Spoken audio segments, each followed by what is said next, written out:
Happy Wednesday afternoon. Welcome to 580 Sports Talk, live from the Kansas Drive to Zero studio. Brendan Dworzinski, Spencer Dupuis, our intern Trenton Craxner, all here with you today. We are with you from 2 until 6, a full 4-hour show as we get you ready for tonight's Royals versus Yankees, Game 3 of their series. Hopefully it goes a whole lot better than Game 2. Yikes. Royals get pounded last night, 10-1.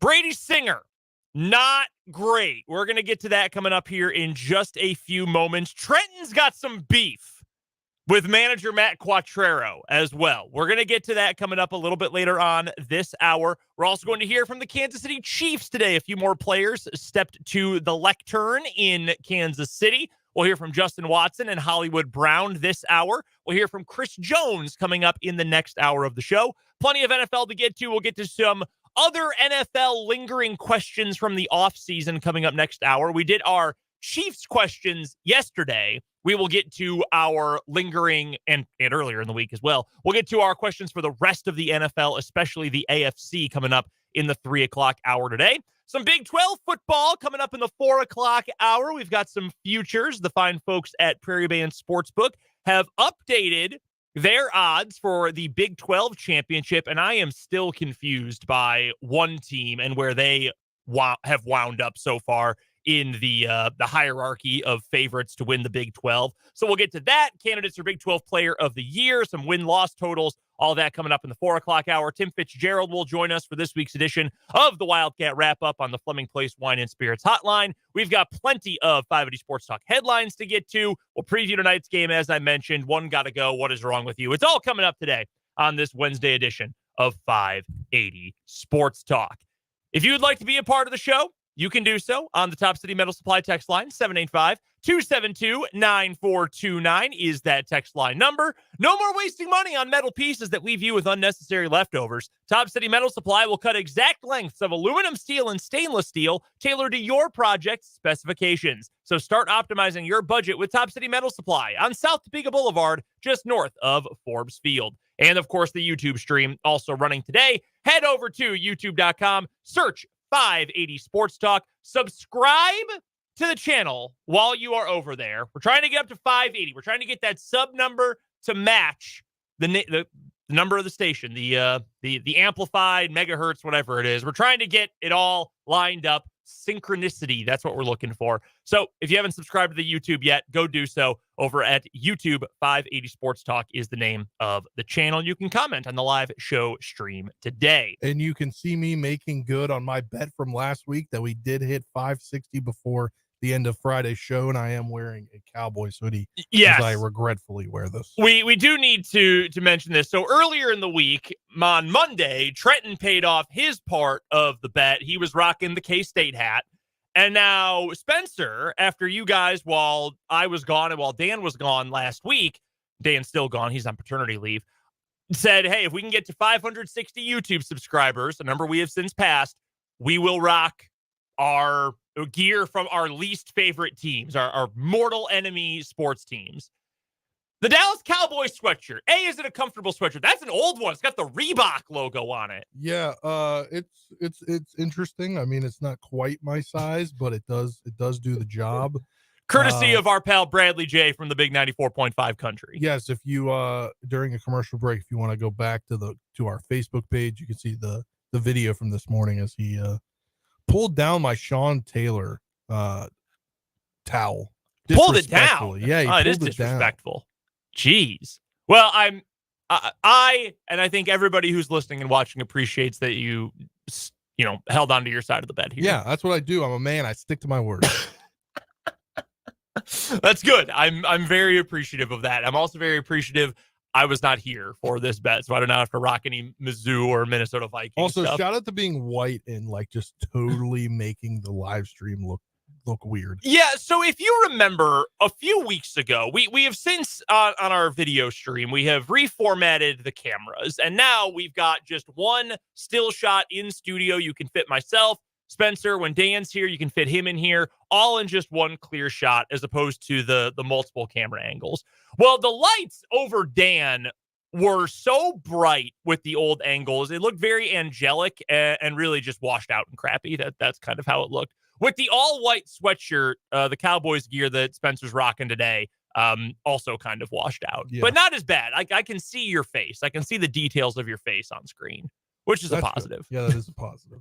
Not a whole lot of positive last night at the K. The Royals get thumped 10-1 the final score. Aaron Judge goes deep late. Giancarlo Stanton hit a ball 400 miles an hour off the bat. Really never in this game. Singer gave up 2 in the first, 4 in the fourth. Lasted just 5 2/3. Eventually, his final tally: 7 hits, 6 earned, 6 strikeouts. Only walked 1.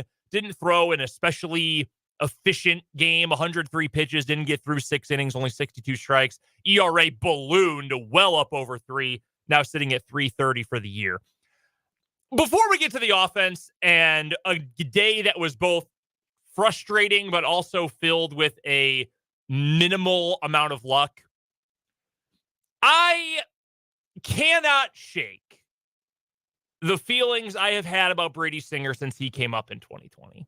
There are moments, and we have seen some of them this year, there are moments when Brady Singer looks like a legitimate top of the rotation to at least middle of the rotation kind of starter. The stuff he's got, it's pretty good. He's got decent velocity.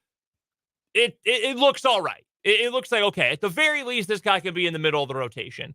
Then there are games like yesterday where my final conclusion is he's a reliever. Yeah. And I feel bad beating a dead horse because I know this has come up, but we had a conversation about this 2 weeks ago where I said, if we got to the postseason, okay, Royals are in a 7-game postseason series, and with the extra off days and with everything being on the line, you're likely shortening your rotation to 4 guys, right? In that sort of situation, who do you move to the bullpen? Reagans is going to start. Lugo, Waka, they're obviously going to start. So that would leave Marsh. I guess you're assuming Waka's healthy. Lynch probably wouldn't factor in the decision. Or is it Brady Singer? I'm moving Singer. He's got a reliever type of arsenal. And it's so frustrating to me because he has always been at his best when he has been able to go to that third pitch. I am not asking him to throw 3 pitches exactly 1/3 of the time each. That is not what I'm asking for. But I need a little bit more than throwing 93 pitches last night that were either his slider or his sinker. He threw 103 total. 93 of them were either his slider or his sinker. He threw 6 changeups and 4 four-seam fastballs against arguably, maybe not even arguably at this point, especially with the way they're playing lately, the best offense in all of Major League Baseball. You cannot survive with that. No. That is not good enough. And you're a Royals team now, and we have discussed it. We discussed it just the other day, in fact, Spencer, that you're still trying to find the right balance of getting guys to develop and figuring out what you are, but also understanding you've won a lot more games than expected, and you are legitimately right in the thick of the playoff hunt this year.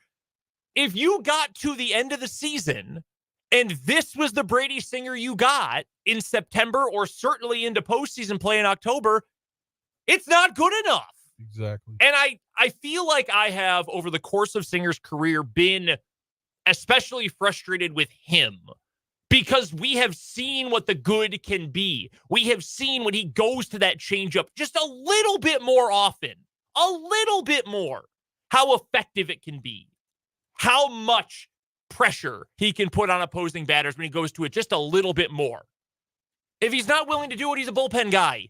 And that's what he's going to be. And maybe he'd be a great bullpen guy. We know he's got decent velocity. We know he's got decent stuff. It's a good slider. It's a good sinker, generally speaking. But if you're not going to mix it up more than that, then you're a 7th or 8th inning guy. And that's what you are. And it's frustrating for me because we have seen better from Brady Singer. It's been a good year for him overall. The basic back to the baseball card numbers have been good. The peripheral numbers, not good. So I've been a little worried for a while now, and I think I've mentioned this to you before. I've been a little worried for a while now that he was going to have some of these numbers, some of his production come crashing back down to earth. Yesterday felt like a major crash back down to earth. And now things are evened out a little bit with the rest of his numbers, his peripheral numbers this year. They're starting to match a little bit more. It just bothers me. There's such an over-reliance, and I don't know why he regresses to this place, but it's something that no matter who it is, whether it's Mike Matheny, whether it is Matt Quatraro, whether it is, God forbid, Cal Eldred, whoever it is, I know they've changed coaches since Cal Eldred was the pitching coach, but still, whoever it is, they've brought it up. They've talked to the media about it. They've talked to Brady Singer about it. Got to get to the third pitch. Got to get to the third pitch. If he's not going to do it, then he can't be a starter long-term for this team. Yeah, and I think that's the big point. And, Quatraro's going to go for his guys right after the game. And he was like, he did mix in some big other balls, but I don't know. I don't think it's enough. I think that there comes to be a point, and as we talked about yesterday, Quatraro's kind of just learning how to win as well. But then there comes to be a point where you've got to put your foot down and be like, this is what's best for the team. Even though we look good right now, we're not going at the current moment in time. Things aren't working out. It just bothers me. And I know I keep repeating that. I know I'm beating a dead horse, but it just is so irritating to know that there is something better in there. There is something better. And I'm convinced of this because we've seen it. We have seen it. 2022. That second half of 2022, he was really good. He's had good moments this year. I'm not saying he's going to be a 2.74 ERA pitcher or whatever the hell it was going into last night all season long. I highly doubt that. But there's got to be more than this. Barber puts it perfectly on the YouTube stream in the comment section. Singer is horribly inconsistent. The good is really good. The good is good enough that, yes, he is nailed into the rotation. The bad is seventh inning bullpen guy. And maybe that's all he's going to end up being. I know the Royals don't want to move him there. It's not like you can say, hey, we're moving Singer to the bullpen, a guy who's got a 3.30 ERA for the season. He's pitched pretty well overall. You're not moving that guy. But it just feels like the long-term future for Brady Singer's career, if he's not going to go and use that third pitch more often, bullpen guy. And that sucks because we know he can be a starter. But as the old adage goes, every reliever is from one point in time a failed starter. The offense, why don't we touch on this really quickly? Again, you want to talk about annoying. It's hard to finish a game 10-1 in a loss and say you're mostly annoyed with the outcome. But annoying is, you lose 3-2 and you go 1 for 11 with runners in scoring position, right? Like you have chance after chance after chance and you can't get it done. And in fairness, the Royals yesterday went 0 for 7 with runners in scoring position. That is very annoying. You probably weren't going to win with how bad the pitching was yesterday. Singer wasn't very good. Nick Anderson gave up the home runs to Judge and Stanton. They walloped both of those, 436 and 446. Holy cow. You weren't going to win this game regardless, even if the offense had been a bit better. Marcus Stroman started for the Yankees yesterday, and the Royals put 19 balls in play against him. He had 1 strikeout in 5 2/3 innings. 1 strikeout, 3 walks. If you are facing a starter who's got numbers like that, he doesn't even get through 6 innings, strikes out 1 batter, has no velocity left, and walks 3, you should be up 7-0 in a game like that. Yep. The Royals had 11 hard hit balls. In 19 balls in play against Marcus Stroman, 4 hits. 4 hits! That is infuriating. Absolutely infuriating. A hard hit ball, this is Major League Baseball's definition for it. 95 miles an hour off the bat or harder. Okay, that's the definition of a hard hit ball. The Royals did it 11 times against soft-tossing, Mr. Clanky-armed Marcus Stroman, and they got 4 hits out of it. That's where the frustration comes in. That some of that is bad luck. Some of that, Trenton and I were talking about this in the studio earlier today. Some of it is not taking an especially good approach at the plate. There are various factors that go into it.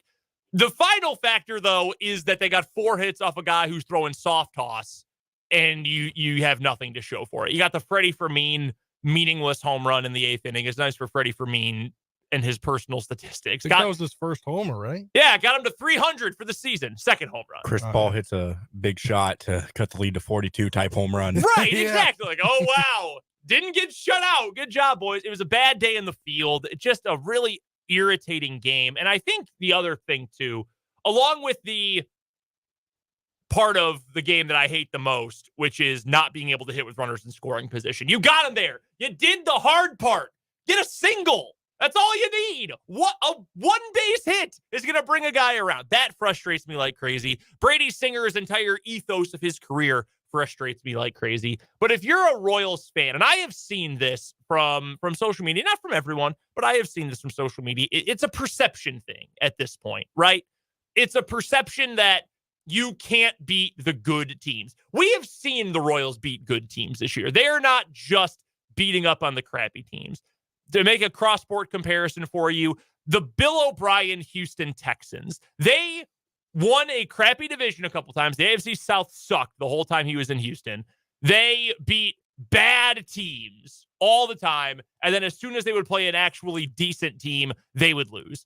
That was a fraudulent paper tiger kind of team. The Royals, Major League Baseball, I know, different sport. The Royals are not that kind of team. They're better against good teams. But when you play the best, and the Yankees right now, if you wanted to tell me that's the best team in baseball, I would say, okay, yeah, no, you're right. I think many, if not most people would say that they have the right most now. wins in all of Major League Baseball right now. But I think the biggest one last night when you said with runners in scoring position where they weren't able to even get a single hit. Yeah, there's 2 outs, but in the bottom of the 5th inning, if you're Miguel Garcia, you got to get that ball out of the infield on the ground. Mm-hmm. You got to. I mean, you have Kyle Isbell on third, 90 feet away from, breaking the scoreless streak there. And that's sort of a microcosm of this general point I wanted to make, that you wanted to show up at least a little bit better in these first 2 games. You got 2 games left. Maybe the Royals come out tonight. They have a 10-1 win, and we say, okay, that's what we're talking about. That is what we were looking for, to be able to go toe-to-toe with the best team in baseball and say, yes, we deserve to hang with them. We can battle against this team. We deserve to be right there in that spot. That is what you are hoping to see out of this Royals team. Instead, they got their ass beat. And that is, again, it's a perception thing. And does this matter in the grand scheme of things? Probably not. But if you're on the outside looking in, you're just a baseball fan and you see, man, these Royals, they've been feisty. They've been good. They've been entertaining all year. And then they play the Yankees and they just get blasted. You say, well, they're not there yet. The Royals want to be there. Royals fans want to be there. But to see yourself go head-to-head with a team like this and you can't do anything against them, 3 runs total over 2 games. You've now been outscored by 11 runs over 2 games. It doesn't feel good. It's just it's an unpleasant feeling, I would imagine, if you're a Royals fan. Yeah, I don't even want to think about being a Royals fan right now after what kind of happened over the last couple of days. After I had just said that this felt like a totally different franchise from the last 6 years on Monday's show, they come out last night and that felt like the old Royals. Exactly. That felt like a 2023 Royals game. Not very pleasant. Not a great day for the Royals yesterday. And our Trenton Craxner has some thoughts about manager Matt Quatraro. We're going to get to Trenton's beefs coming up here in a moment. We're also going to hear from a couple of Kansas City Chiefs coming up later on this hour. We'll hear from Tim Fitzgerald later on in the show. It's all coming up on this Wednesday edition of 580 Sports Talk, live from the Kansas Drive to Zero studio.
Here's a stat from our pal Christopher on YouTube.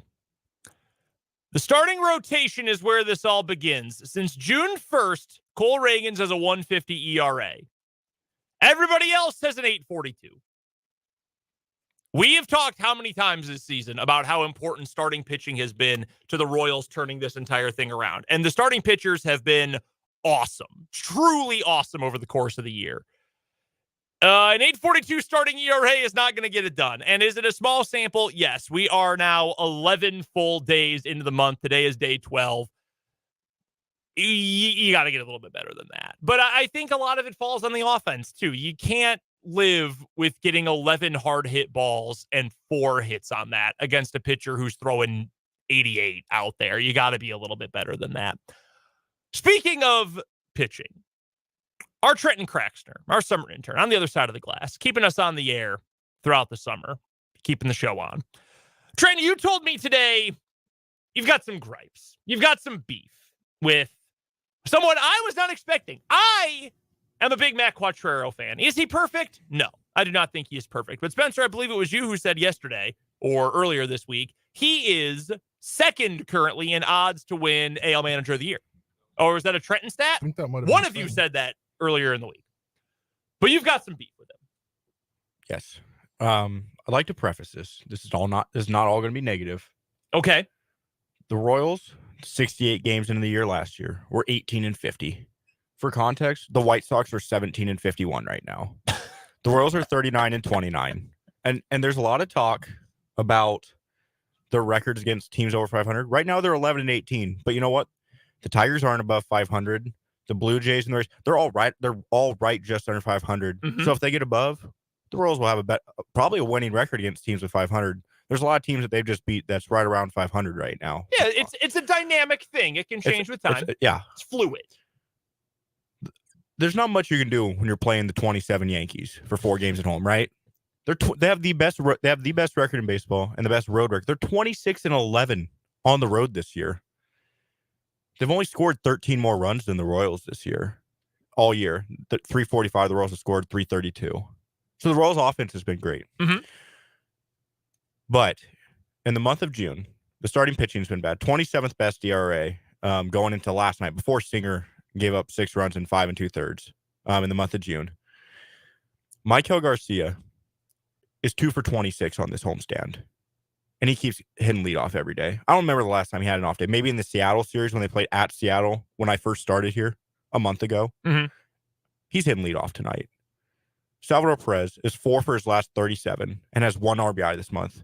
He's hitting cleanup tonight again and catching. Your backup catcher is on a 7-game hit streak and is hitting over 300. Why is he DHing tonight? Why can't you give Perez a day off? Why can't you give Garcia a day off? And then Monday night, Nick Lofton hitting in the 5-hole. Gets on base all 4 times, gets hit by a pitch, walks, singles a couple times. We put MJ Melendez, who is 4 for his last 47 and hitting 159 on the year in the 5-hole. Melendez has 4 hits at his last 47 bats, and the last 3 hits are home runs. He hasn't got a hit outside of a home run in 13 games now. 13 games in a row, he hasn't got a hit outside of a home run. And an occasional home run. He's 4 for his last 47. He's hitting 150 this year. So why is Nick Lofton batting 8th after getting on base all 4 times? Why is MJ Melendez hitting 5th last night? That gives absolutely no protection to Pasquantino or Perez. The lineup just doesn't make any sense. I get that we're playing the good teams, but you can't keep running these guys out here every day. You have 3 automatic outs in your lineup almost right now. Just give Garcia and Perez a day off. They're going to reset. They're your top 4 hitters for a reason, but they're going to benefit from a day off. And then you keep running MJ Melendez out there.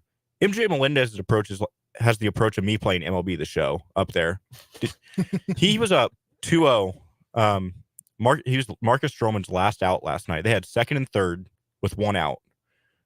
Perez just grounded out to 3rd. And Junior Pasquantino got to 2nd and 3rd. Melendez comes up and gets a 2-0 count. And he swings at a pitch that doesn't even reach the plate. He swings and misses at a pitch in the dirt that didn't even get across the plate in the air and strike. I think he ended up popping out to 2nd. The approach is just so bad. Why is he hitting 5th? Why is Quatraro putting him in such a bad spot every day? And they've released the lineup today. There's no MJ Melendez out Got there. a much-needed day off. Yes, they're still putting Garcia and Perez out there, and I think they both need a day off. They're going to produce for you. Perez has been in a real bad slump, and Garcia was still hitting pretty well until this homestand. Mhm. Why you have guys that can give them a day off? You got to reset those guys. Bobby Witt Jr. hasn't had a game off this year, I don't think, but he's still fantastic right now. Mhm. So I guess my main gripe is why you keep putting out these guys in the lineup when you got Dairon Blanco rotting away on the bench. Drew Waters wasn't overly impressive last night. He's not playing tonight, but you have the guys that can definitely be better than MJ Melendez every day. And then Perez and Garcia, I think, would just benefit from a day off. I don't understand Perez catching. If you're going to have Fermin, you should just have him catch. I agree with that. Outside of that, I mean, the Royals have gone 6 straight games where they've given up a run in the first inning. That's not on Quatraro. The pitching hasn't really been his fault. It's the lineup right now. I said, I don't know if it was last week or on Monday. He's struggled, I think, late game managing the bullpen. Mm-hmm. I think it was Monday's show we were talking about that. I don't think he puts the right guys necessarily in the right spots, or he waits too long to take a guy out, or a guy's rolling. He comes up and throws 9 pitches and gets 3 outs, and he pulls it for another guy until someone doesn't have it and blows the game. But no, this wasn't all meant to be negative. But why is Quatraro send the lineup up to fail, especially against such a good team? I think it's a fair complaint, and I think I can understand keeping everybody where they are for the sake of consistency, because for so much of the Mike Matheny era, and I'm not saying Quatraro's making decisions based on Mike Matheny's decisions for 3 seasons, but there was so much moving guys between left and right and up and down in the order and playing guys in different positions. It was a 3-year stretch of so much movement and inconsistency. Melendez is a guy who I think of right away, who he was catching and he was DHing, and then he was playing left and he was playing right, and he was moving all over the place. Quatraro, I think, has taken a very different approach where they're trying to keep guys, for the most part, in the same spot in the order. They are trying to keep guys in the same position regularly. I think that has helped Bobby Witt a lot. And Witt obviously has surreal talent, but I think that has helped him in his young development. So I can understand the upside of doing that. That being said, I do agree that at some point, it's okay to give Maikel Garcia a day off. Is the production going to come back? My bet would be on yes. I would say softly optimistic that is going to come back.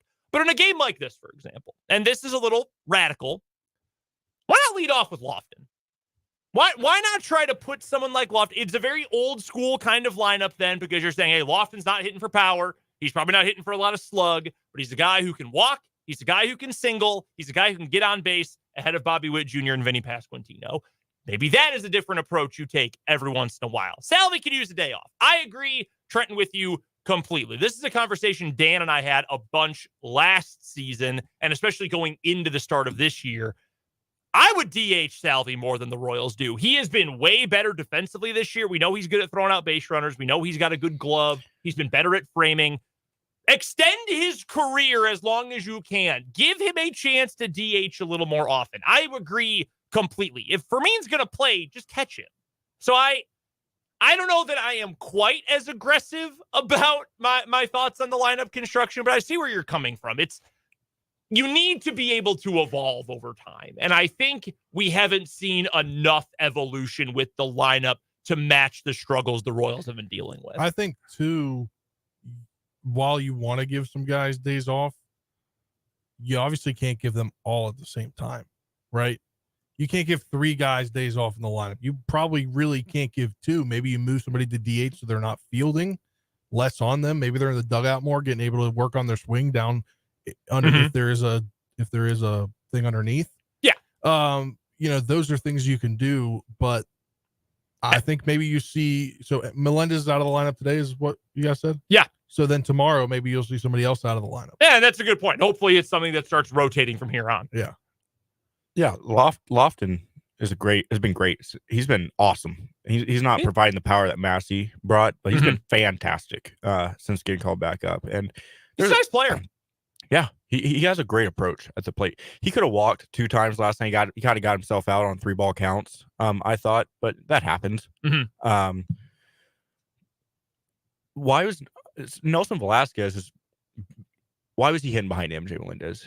I just don't get it, because up until last night, Melendez was hitting in the bottom third of the lineup for a couple of weeks. He was hitting 7th or 8th. I don't know if that's because Renfroe got hurt. And you had Waters in there at the 7 hole. Like, I just don't get it sometimes. It's insanity almost. You're doing things over and over again, expecting different result when guys are going through big slumps. I know we're piling on the guy, but MJ Melendez. I think I would go up there and have the same success as MJ Melendez right now. I'm not even kidding. I played enough baseball where I think I could go 4 for 47 over a stretch. In the last month, so we're going from May 11th through June 11th, because his season high batting it, we're not including the early part of the year when your batting average changes 50 points with every at bat. He hit 202 after the May 10th game against the Angels. That was a 2-1 win. He went 3 for 4 in that game. His season average was up to 202. His OPS went up to 655. In the month since then, he's played in 24 games. He has made 21 starts. The Royals are 12-12. Not bad. Royals go 24 games, going 500. That's good with me for this year. In that stretch, MJ Melendez has gone a whopping 7 for 75. Yeah. That is a .093 average, a 161 on base, and a 240 slug. His on base plus slugging in that time is .401. That is not bad, ladies and gentlemen. That is like single A called up direct to the majors bad.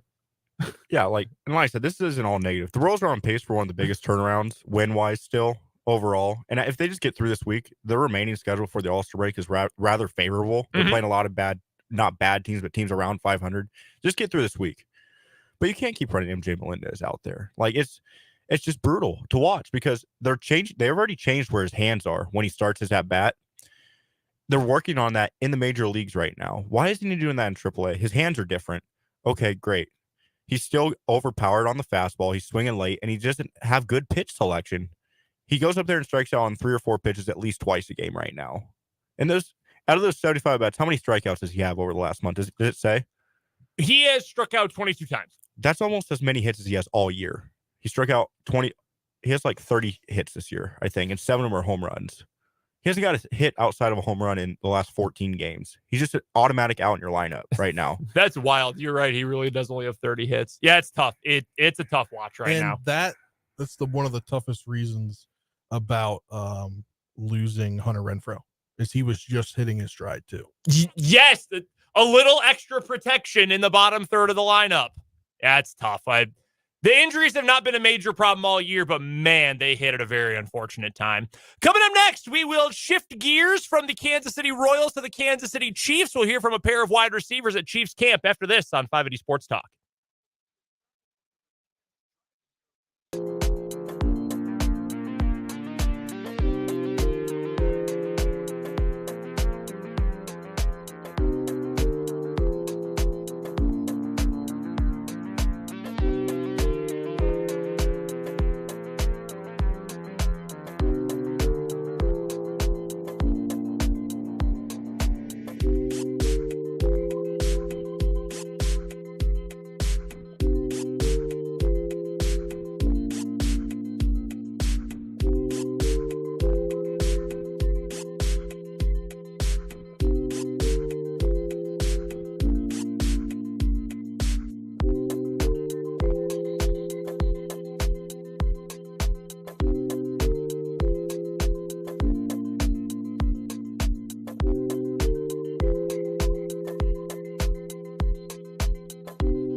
2 of Chiefs mandatory minicamp. Wrapped up practice a little bit earlier on today. Let's hear from a pair of Kansas City Chiefs. We'll go with the wide receivers. We'll hear from Chris Jones a little bit later on. Let's start with the newest Chiefs wide receiver, Hollywood Brown, and what he had to say at his first Chiefs media availability. Out there deep route with Patrick and then winning the goal line. Just the connection you guys have had, how do you see it improve from when you first met him to now? It's been good. From when we first started going back in Dallas to now, it's just keep improving, and he's trusting me more and more, so that's good. Can you take us through that deep touchdown you had toward the end of practice? Take us through that play. Seeing him blitz, kind of just, put my head down, trusting that he was going to throw it, looked up, the ball was in the air, just made a play. Was there stuff that stood out to you just about culture-wise that outside of the talent is a reason that you think this team has been so successful recently? Yeah, definitely. Feel like everyone's on the same page. Everyone got the same goal, same mission. And the way we compete out there in practice, and then we teach each other, like we help each other. Defense talk to offense, offense talk to defense. So I feel like that's a big part of it. What kind of motivation is it when you have all these guys that are, your teammates, and talking about going to this ring ceremony tomorrow, and as a driving force for what you want to do this year? It's a big motivation. A lot of these, I'm getting close with a lot of them, and just see the work that these guys putting in, and the eagerness to chase another one. And I want my first one, so I'm excited for it. Early on, I know it's early, but have you seen any similarities between catching passes from Lamar and Kyler in that path? Not really. Ball's a ball. Yeah. They're all different players. Nobody's like each other. Nobody's like Patrick Mahomes. Nobody's like Lamar Jackson. Nobody's like Kyler. Now that you've been through a few weeks of practice, now, what do you think you're capable of? You get a full season in this offense. I'm excited to be here. Trusting Coach Reed, Coach Nagy, Pat. I'm just excited for the opportunity and what's ahead. Hollywood, what have you liked most about working with Coach Reed so far? They let me play. They let me be a weapon. Something that I'm excited to do. Is not I'm just stuck in this role or that role. I get to be a weapon for the offense. I'm excited for that. I know you get a chance to see how Pat throws the ball. We also saw you at the Mavericks game, right? Hanging out with those guys. I know you've been a famous guy. People know you, recognize you, come up to you, but he's probably the most famous guy in the NFL. What was that experience like? Just kind of hanging out, and, in a big public space like that, and seeing how people reacted to Patrick. I look at him for who he is. He's a humble guy, and his mind is always on the main thing. Always, and that's what I like about him. And being around him helped me, and what I want out of my career, and just excited going forward. When you said that you're not stuck in a role that you can be a weapon, can you elaborate on what you mean by that? Guys look at me, they think, oh, he only can do this or he only can do that. Coach Reed, he's put me in positions to do a lot of things. What do the next couple of weeks look like as you go away and prepare for training camp? Training. Getting my body right, just building, getting ready for camp, getting ready for the season. Hey, you spoke a little bit about this Saturday, but just the mentorship role you've had with Rasheed and Xavier, some of the young receivers, how have you embraced that, just kind of getting those guys to, learn the way professionals work? It's been fun. They kind of gravitated towards each other, and they're open, they listen. I'm a guy that, I've been on 2 other different teams, coming from my background to where I am now. It's a lot of insight I could share with those guys, and they're taking it in. Hollywood, what should fans expect from this receiving core in terms of speed? How would you describe the speed that you see out there? We're fast. We're definitely fast. We're going to put a lot of pressure on people for sure. I just think it's going to be exciting. I think everyone should be excited for it. Are you kind of in that same way, are you kind of getting a sense, even without Xavier out there, about what it's going to be like when you and Rashid and Travis and Xavier are all on the field at the same time, and the defense has to deal with all 4 of you? Yeah, it's going to be tough for sure. Because not only are we, competing against the defense, we're competing amongst each other. We're competing with ourselves. And I feel like that's what's going to drive us, to be, one of the best in the league. Emily, go ahead. You mentioned that you've gotten close to some players. Can you kind of say like what players have gotten close to, or? I mean, obviously Rasheed, but Pat, I mean, Trav, everyone really, everyone's kind of, we train together too, like outside of here. So the whole receiver core, getting together and just being around each other as much as we can heading into the season. So that's Hollywood Brown, the newest Chiefs wide receiver. What about a guy who's been around for a little bit? Here is Chiefs receiver Justin Watson.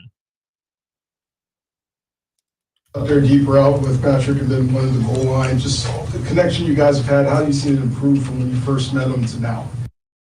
Technical difficulties. That was Hollywood Brown again. Now, here's Justin Watson. Early impressions on the receiving core and, you know, obviously with the kind of new work with Hollywood Brown back there. Yeah, it's been great. Good mix of new faces and some guys that have been around here. So I think just a lot of new energy. It's been cool. You know, we always talking about attacking the new season, using this time to improve, starting to figure out who we are. And it's just been cool to see some new additions like Hollywood Brown, getting Nico Romeo back. And then obviously Xavier, you know, he's just dynamic. So it's been really great to add some great guys and dynamic playmakers out there. Justin, with Hollywood and Xavier, and it's a lot of speed, obviously. What's that going to do you think, for you guys offensively? Yeah, I think we're still figuring out what everyone's good at. You know, Coach Reed and the whole offensive staff is really good at using everyone's strengths and hiding some weaknesses. First impressions is just that, you know, those guys are blazers. You know, they're a different level of speed, and defenses are going to have to back up. Justin, are you used to being the fast guy in the receiving group? You know, last year we had a lot of debates and conversations, I would say the last 2 years, about who's the fastest, and I would always put my name in that ring. I'm going to defer it to one of those two. Those guys can absolutely fly. So one of those two are definitely fastest right now. Xavier hasn't been able to get on the field yet, but just in the room, what do you get the sense of as far as his football IQ and that type of stuff? Yeah, he's doing a great job picking up the playbook. One of the tough things early on in this offense is, okay, can you learn one position? But the way we use receivers, can you learn all three? So I think he's had a nice job had a nice opportunity to sit back and look at every single position, see the defenses, you know, let the game slow down for him a little bit as he transitions to an NFL playbook and see NFL defenses. Just to remind me if I'm correct, but obviously you were part of Tampa Bay after they had won the Super Bowl the year before. Obviously you're going to do it again this time around. You did it last year as well. Just what about those experiences can you sort of rely upon, learn from, and obviously maybe even disseminate to some of the guys about the rare chance to go three? Yeah. I think it's a Hank Aaron quote that I really like. He said, yesterday's home runs don't win today's games. And that's always how you got to attack the season. You know, this time of year, nobody cares that you won the Super Bowl last year. It doesn't earn you anything except you're getting everybody's best shot. So we've just used this time to, hey, forget about the Super Bowl. You know, we got the ring ceremony tomorrow. That would be the last time that we talk about or celebrate last season.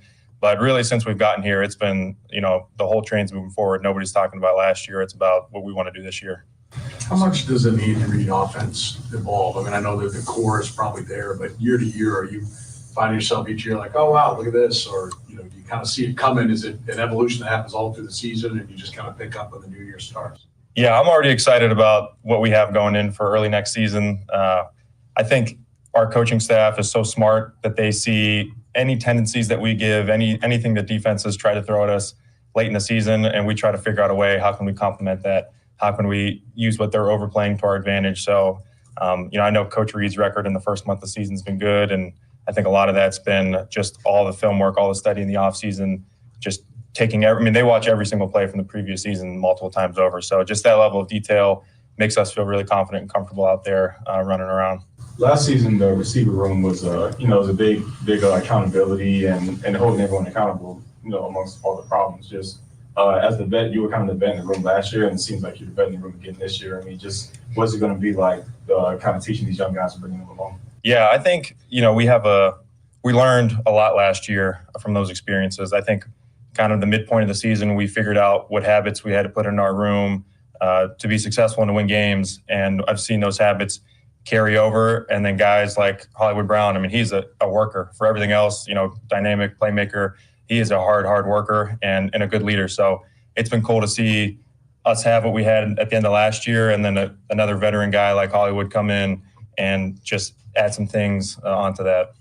PJ mentioned you're kind of a veteran in the room. I mean, I think you're 28 now. Do you find you tend to do things differently in the off season? Do you find yourself, kind of changing your regimen a little bit just to kind of keep up with time?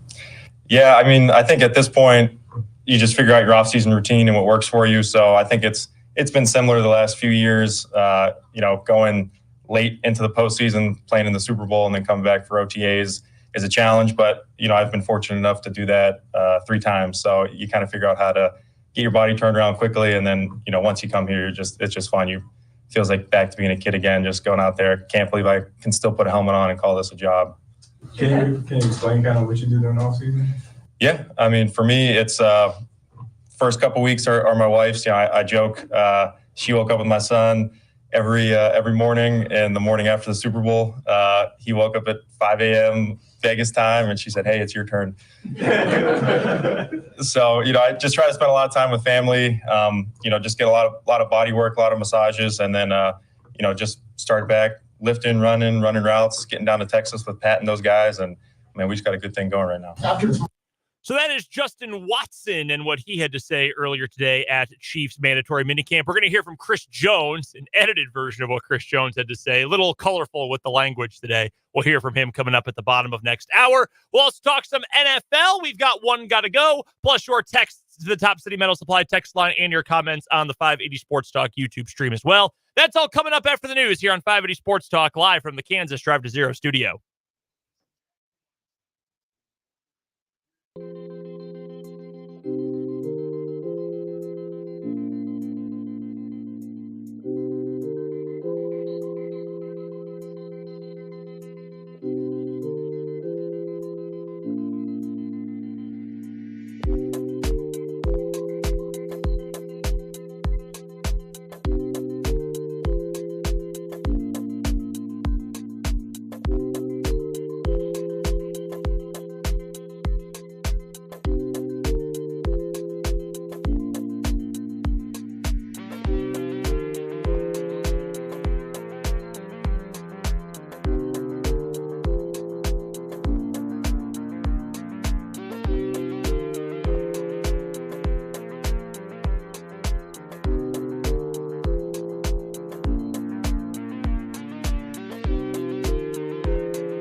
it's the 3 o'clock hour number 2 of 580 Sports Talk on this Wednesday afternoon. Coming to you live from the Kansas Drive to Zero studio. I'm Brendan Dworzynski. Across the desk from me is Spencer Dupuis. On the other side of the glass is Trenton Kraxner.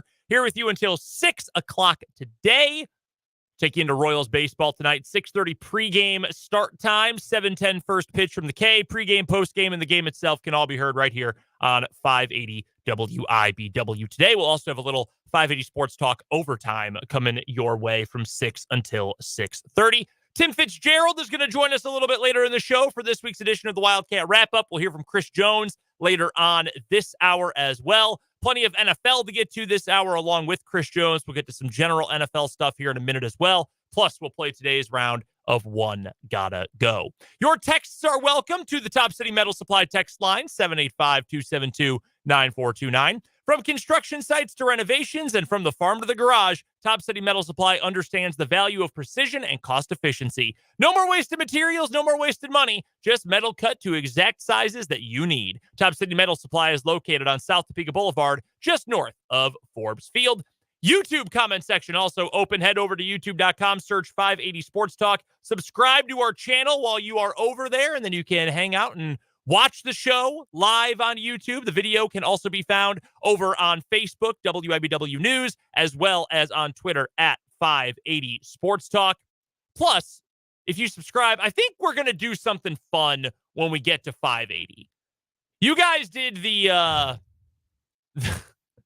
the least favorite sports team thing. I think we are going to do a giveaway. Okay. When we get to 580. I think we got to do something big. Yeah. We'll announce it. You know what? I'm going to announce it right now.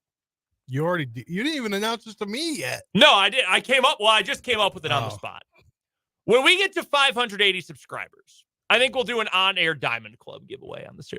You haven't been to the K before. Have you ever sat in the Diamond Club? I have not, but very nice. I have. I did once for a game a couple years ago at the K. It's really nice. Really, really nice. Okay, let me tell you. They have wait staff that comes to your chair. The chair is very comfortable. You're right behind the plate. I think when we get to 580 YouTube subscribers, we're going to give away a pair of seats to a Diamond Club game.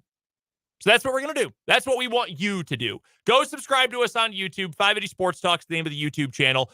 Once we get to 580 subscribers, we'll do something to give away a pair of tickets to a set of Diamond Club seats at a Royals game coming up this summer. The nice part about it, too, shaded. Nice, comfortable area where you can walk around, get some private food, sit in the comfort of the shade during a hot summer game. So we'll do that. We got to get to 580 subscribers on YouTube. Once we get there, we'll give away a pair of Diamond Club seats. That's 580 Sports Talk on YouTube. And you can watch along with the show and leave a comment, your thoughts on anything we're talking about on the show on the YouTube stream as well. We were speaking earlier this week about our lingering Chiefs questions from the offseason, and everyone pretty much is in the same boat. There are some bottom-of-the-roster position battles, CB2 behind Trenton Duffy, and most importantly, who gets the starting job at left tackle? Will it be second-year Oklahoma vet Wanye Morris, or will it be rookie out of BYU Kingsley Suamataia? But around the rest of the NFL, what are the lingering questions? Before we get there, I have one final Chiefs one that I came up with, inspired by what Travis Kelce had to say yesterday. And we'll get to some others. All of mine come from the AFC, in fact. So we'll get those here momentarily. My final Chiefs question. Travis Kelce yesterday said he wants full workload this season. He wants the wear and tear. He's put the load on me. He was speaking in as many double, triple, quadruple entendres as possible. He was talking about this yesterday. I think Travis Kelce can still deal with a full workload. I think if you said, Travis, in 2024, we're going to give you your 20, 21, 22 workload. That's what it's going to look like. I think he could physically do it. Is that smart for the Chiefs to do? Frankly, can the Chiefs afford to do that?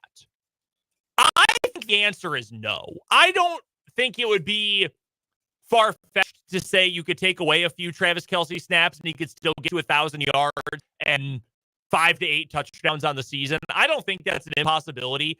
I don't think it is the prudent, smart thing to do, though, to say we're going to give you a workload, a snap count like we gave to you during the prime of your career, which I think Kelce is probably on the backside of at this point. I think Travis Kelce himself would probably tell you that.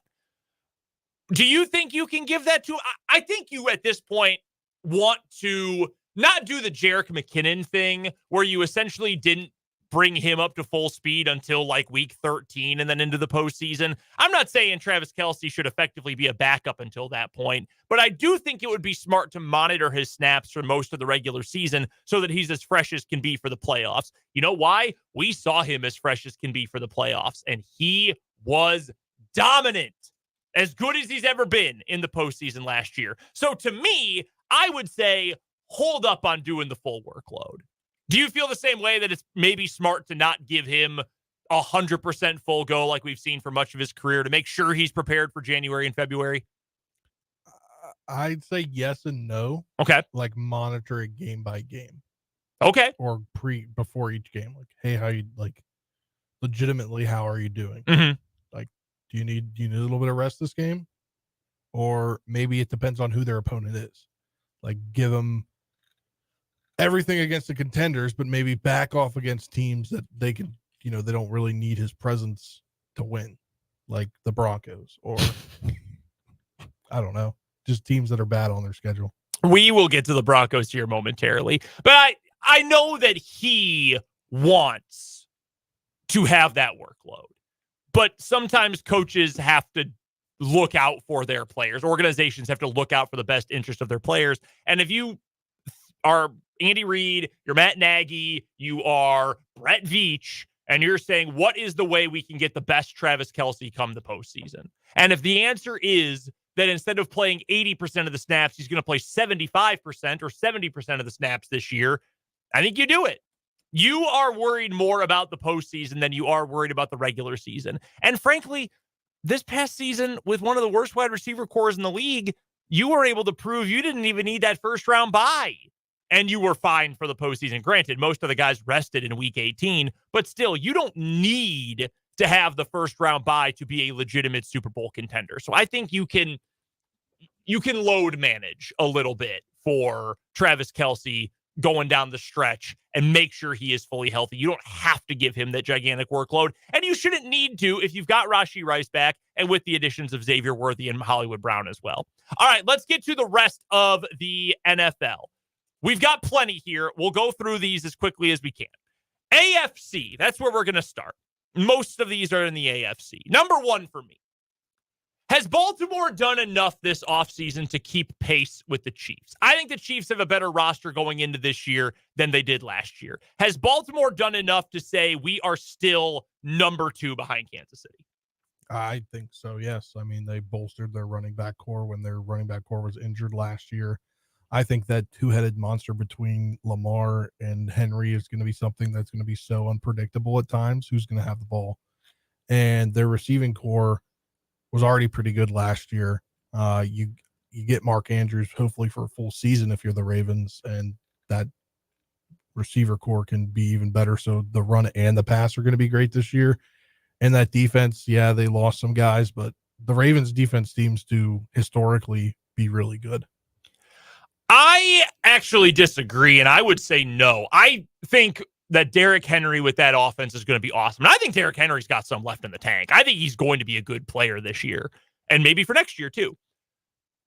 They were able to build a fully functional running back team and running game with Gus Edwards and 3 weeks of Keaton Mitchell and just random Joes just walking in off the street and becoming functional pieces in that team. So could Henry take them to another level similar to the way that Christian McCaffrey took that 49ers run game to the next level?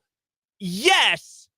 The problem is I think their offensive line has taken a big step back. They lost so much talent. And Grant, like, is Kevin Zeitler at this point in his career an all-pro? No, he's not. But is he a surefire average to above average starter? Yes, I would say so. I don't know that they have enough of those guys. They're bringing in Roger Rosengarten, who was a second-round pick out of Washington. Is he a nice prospect? Yes. Can you rely on him to be a sure thing right off the rip as a rookie? I don't know that you can, whatever tackle spot they have him starting at. They've dealt with the injuries with Ronnie Stanley for a long time. There's no reason to believe this year is the year that he's finally going to be healthy.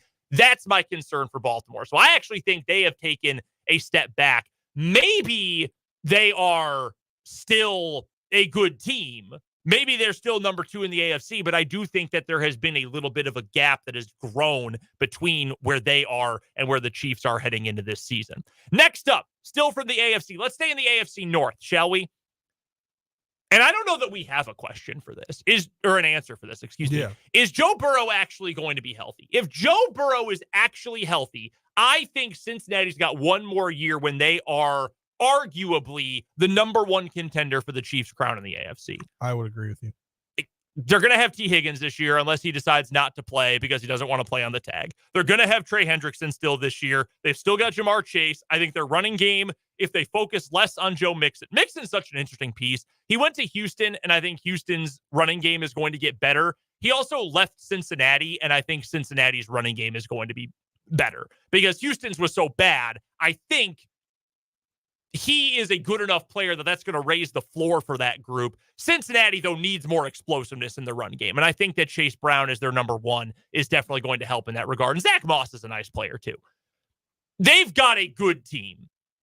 Can Joe Burrow stay on the field for 14-plus games? If the answer is yes, I think that might be the second best team in the AFC. I genuinely believe that. For one more year, at least, with all that talent they have around him. If he can't, that's a team that's going to be drafting in the top 16 again this coming year. Quarterback is that important. Joe Burrow is that important. That was such a freak thing with his hand, but let's not forget, he's had appendicitis in the last couple of years. He had the calf injury. He, of course, tore his ACL fresh out of college. He has had so many injuries, and we'll talk about him specifically a little bit more later in the show, and an interesting quote he had yesterday. If he's healthy, they're great. If he's not healthy, they're a non-factor in the AFC, I think. But I don't think we're in a position to say whether or not we think he's going to be okay because it's off and on different parts of the year when he's gotten hurt. Yeah. I mean, I think it's going to be a week-by-week thing with him. Is he going to be back to healthy, or is he a guy that we're going to have to worry about for the rest of his career?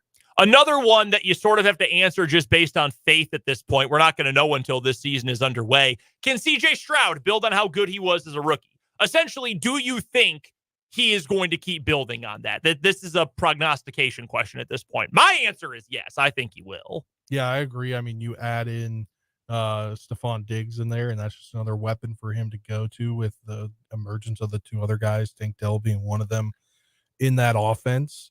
And their running back, he's going to have a different running back this year, right? Yeah, Joe Mixon. Yeah, Joe Mixon will be down there now, and that's a legit running back, I think, for him to be able to carry some load for that team. I think C.J. Stroud is going to be able to build what he did last year. I think C.J. Stroud is going to be really dang good. So I would say that's a yes. But again, you don't know until you actually get on the field. Here's one inspired by what Matt Verderam told us on Monday. Will the Broncos actually be the worst team in the NFL?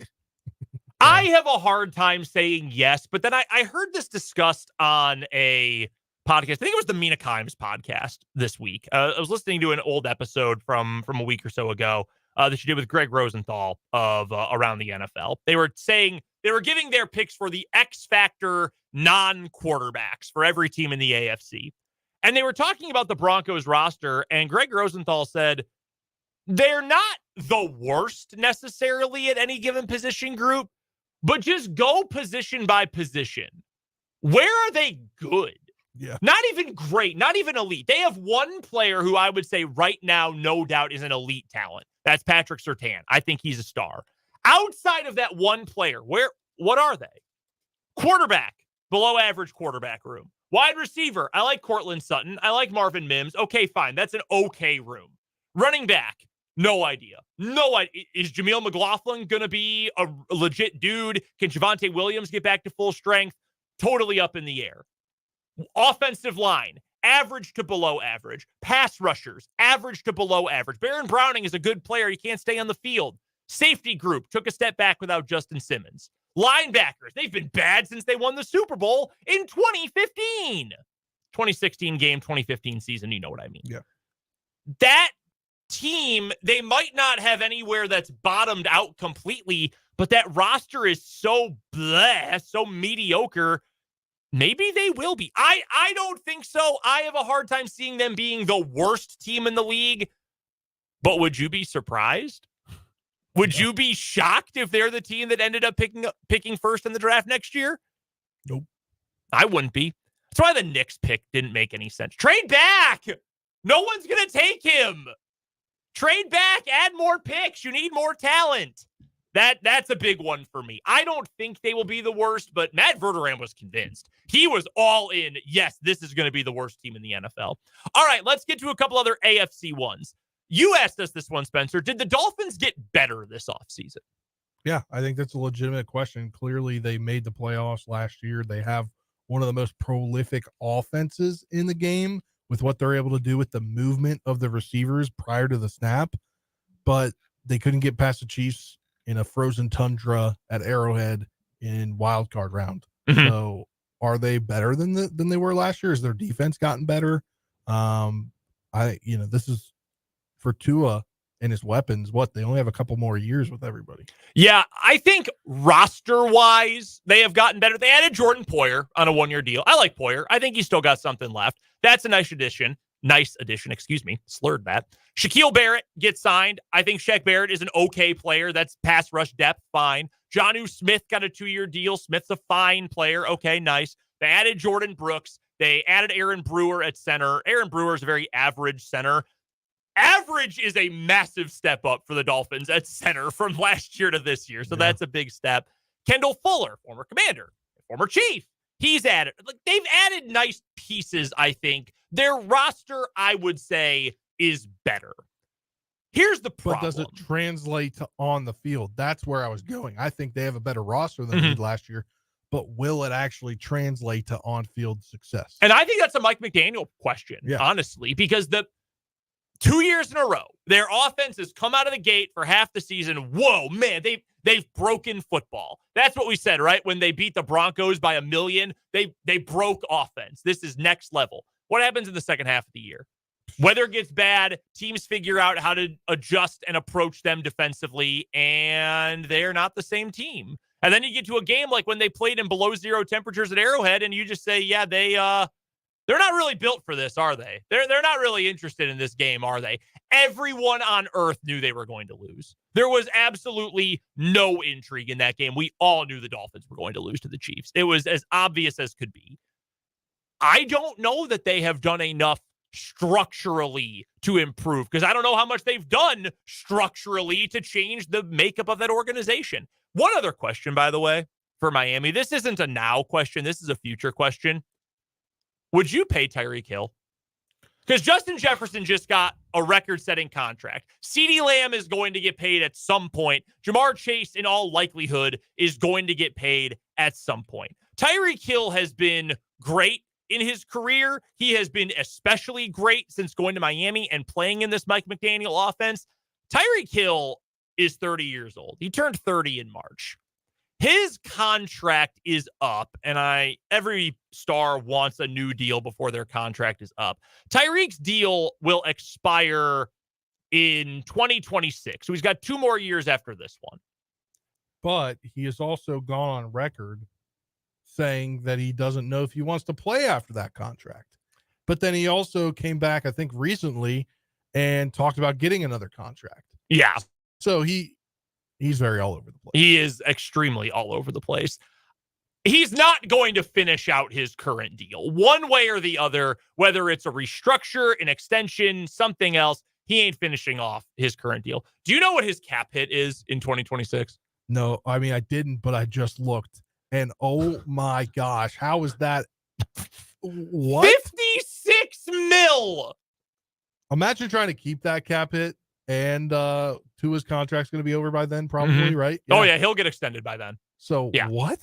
So he ain't finishing this current contract as it currently stands. No, I think That's fascinating. His roster bonus will probably turn into something like 15 to 20 million. I think you are completely right about that. But that's an interesting question Miami's going to have. What do you do long-term with a receiver who's great, but he's already on the backside of 30? He's got an insane cap hit going forward. Weird spot for them to be in.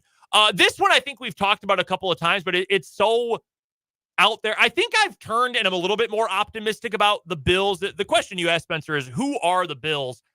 I think they are a playoff contender, and I think that's their ceiling, but I'm curious what they're going to look like at the end of the year versus what they look like at the beginning of the year, because I think what they are in December and January is more so going to tell us what their future plan is for that roster as opposed to what they are now. I have no idea what the Bills are going to look like for the first 8 weeks of the season. Absolutely no clue. Yeah, I don't either. And, they got some retread guys at receiver, Chase Claypool, MVS. Like, those are your bleak. Those are your, I guess, reserve guys, or if you want to go to a 4 or 5 man receiver core, those are your guys you're going to be putting on the field. And then, obviously, who is Von Miller at this point? Yeah, are you going to get anything out of him? Yeah. Anything out of him? That's a great question. Like, obviously, you got Greg Rousseau, you have Ed Oliver up there on the line, and AJ Epinesa, yeah. But, like, you're just wasting away so much money on Von Miller. And then who's your secondary now after you had to cut a bunch of guys? Yeah. Like, you got Johnson, you got Rasul Douglas, you got Taylor Rapp, but who are the guys? Like, I don't think Taylor Rapp's all that good. No, to be I honest don't with either. you. But you drafted Cole Bishop in the second round. You're expecting him to be your starting free safety, and then you signed Mike Edwards as a backup guy for your strong safety behind Rapp, who will probably compete with for playing time. I don't know what their secondary is this year. Let's get to one more here. This is from the NFC. I think this is an interesting question. Will there be a quarterback controversy between Cousins and Penix? And I think right now the answer is no. Like, Kirk Cousins is the guy. Oh yeah, now. Kirk Cousins is in his late 30s and is coming off of a torn Achilles. He is going to be in a brand new offense, in a brand new city with players he has never played with before. Better players on average, the median player better than he had in Minnesota. I mean, Justin Jefferson's a superstar, but London and Pitts and Robinson and Algier, like, all these dudes are on average better than he played with in Minnesota the last 2 years. What happens if Cousins struggles? Or what happens if Cousins isn't ready or he gets hurt again? Then what? Because the minute he throws a pick, the second Kirk Cousins has a bad throw, there are going to be fans clamoring for Michael Penix. That's how the backup quarterback thing works, especially when that's a highly drafted rookie. Exactly. What is the threshold for saying we've got to play Penix? And hypothetical here. Kirk Cousins isn't quite ready, or he gets banged up in training camp, he misses a week or two early in the season. Penix plays and does well. What in the hell do you do? And I don't know what the answer is. I don't either, and you set yourself up for that yourself. So you're the Falcons. Agree completely. You could have just gotten some. Who's their third string? Who is their third string? Let's check. I actually don't know who their other backup. And I would bet that technically Penix is third string for a little bit, but they have, oh my gosh, your boy. Is it Heineke still? Taylor Heineke is still on the roster. Oh. Yeah, I mean, like, I don't know what you put yourself in a corner there, because if you play Heineke, everybody's also going to be saying go to Penix. Like, they just put themselves in the worst situation ever by not trying to draft a guy maybe in the third, fourth round to develop for later. And if Cousins isn't available, that's just going to blow up in their face. Major my by them. Let's get to one more here. We got time. We're running late. We're on this. I'm curious what your perspective is, because I am biased. Because my favorite team is in the NFC North. Are the Detroit Lions going to continue their upward trend? Did they do enough this offseason to make you think that they are going to continue on the rise, or do you feel like they've plateaued? I think they have gotten better, not necessarily because of the guys they brought in, but because of the guys, their coaching staff that they're keeping. Mm-hmm. That's a fair point. It's tough for when you have such a young, growing team. and like, hey, your offensive coordinator going to be a new one. You're going to have to learn a whole new offense. No, that didn't happen. He chose to stay there. And, their coordinator's intact. I think that helps them get better along with the play on the field as people continue to get better. My biggest concern with the Lions is they added some nice pieces here. Kevin Zeitler, who we talked about earlier, 1-year deal. That's a nice add at guard. They already have one of the best lines in the league. That's nice. DJ Reader, very underrated player. And I think they got him for a pretty good bargain, honestly, for a player of his caliber. 2-year deal, only $9 million guaranteed, 27 max value. Like, that's a really good deal for a player as good as DJ Reader. Graham Glasgow, he comes back in. They don't lose him. They've got a nice team. They added some nice pieces. They needed pass rush help. They needed a second edge player opposite of Aiden Hutchinson, and they had to shore up their defensive backfield. Their edge rusher answer was Marcus Davenport. Marcus Davenport stinks. He's a bad player. He's never been a good. He had one good year in New Orleans. He's never been a good player since then. They needed to shore up their back end of their secondary. They added Amik Robertson, and they traded for Carlton Davis. Carlton Davis is a nice player. Amik Robertson, whatever. He's a jag. Is that enough? I don't know. I think they did a good job building on their strengths. I don't know that they did enough building on their biggest needs. That's why I feel like they'll still be good. They will still be very good this year. That 11-win team probably. I don't know that they did enough to get better than what they were last year, and that would be my biggest concern for them. One Gotta Go is coming up next, and we'll hear from Chris Jones later this hour on 580 Sports Talk, live from the Kansas Drive to Zero studio.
All right, one Gotta Go time here on 580 Sports Talk. Brendan, Spencer, and Trenton here with you. All right, mine, types of vacations today. Ooh, okay. Flying trip. You got to fly somewhere. Road trip. Day at the lake. or the staycation? Which one's got to go? Ooh. Staycation. You want to go do something. You don't want to just chill at home. Yeah, because then you chill at home because it's like if you're taking a staycation, like in my head, like, oh, I'm taking off work and I'm trying to not have any other responsibilities. But when you're at home, you end up getting into something that you needed to do for a while that you got to get done. There's no excuses. Yeah. I can respect that. Trenton, which one are you taking out? Between flying trip, road trip, day at the lake, or the staycation? I think the staycation. That or the day at the lake, but a staycation. I think it's always cool to go somewhere. And I flew for the first time for March Madness this year. I thought that was pretty cool. Really? First time you'd been on a plane? Yes, first time. Wow. We flew to 4 different time zones in 5 days. We hit every time zone in America. Wait, really? Yeah. So we're going to Salt Lake City. We flew from KCI to Phoenix, Arizona, which is Western time Pacific zone. time, yeah, and then to Utah, which is Mountain time. Mm-hmm. And then when we flew back, we had a layover before we got to KCI in Raleigh, North Carolina, or Charlotte, North Carolina. Probably Charlotte. Yeah. One of the two. Yeah. So we hit the Eastern time zone, and then we were back in Kansas City, back to Central time zone. That's rough to go from and Salt Lake all the way over to North Carolina. On our flight, and then flight back, we left at midnight too, and then we had a 2-hour layover. I don't envy that. But yes, first time. But I would say staycation. I think road trips are great. We're driving up to Canada in about a month. So you're driving for that trip? It's only an 11-hour drive to Winnipeg. Man, okay, but I figured you were flying when you told me about this. Well, no, Yeah. it's only 11 hours. And it's like 8 hours to Fargo, and we can just spend the night there and then just drive the next 3 hours there. So we go through some more states that I've never been to and everything.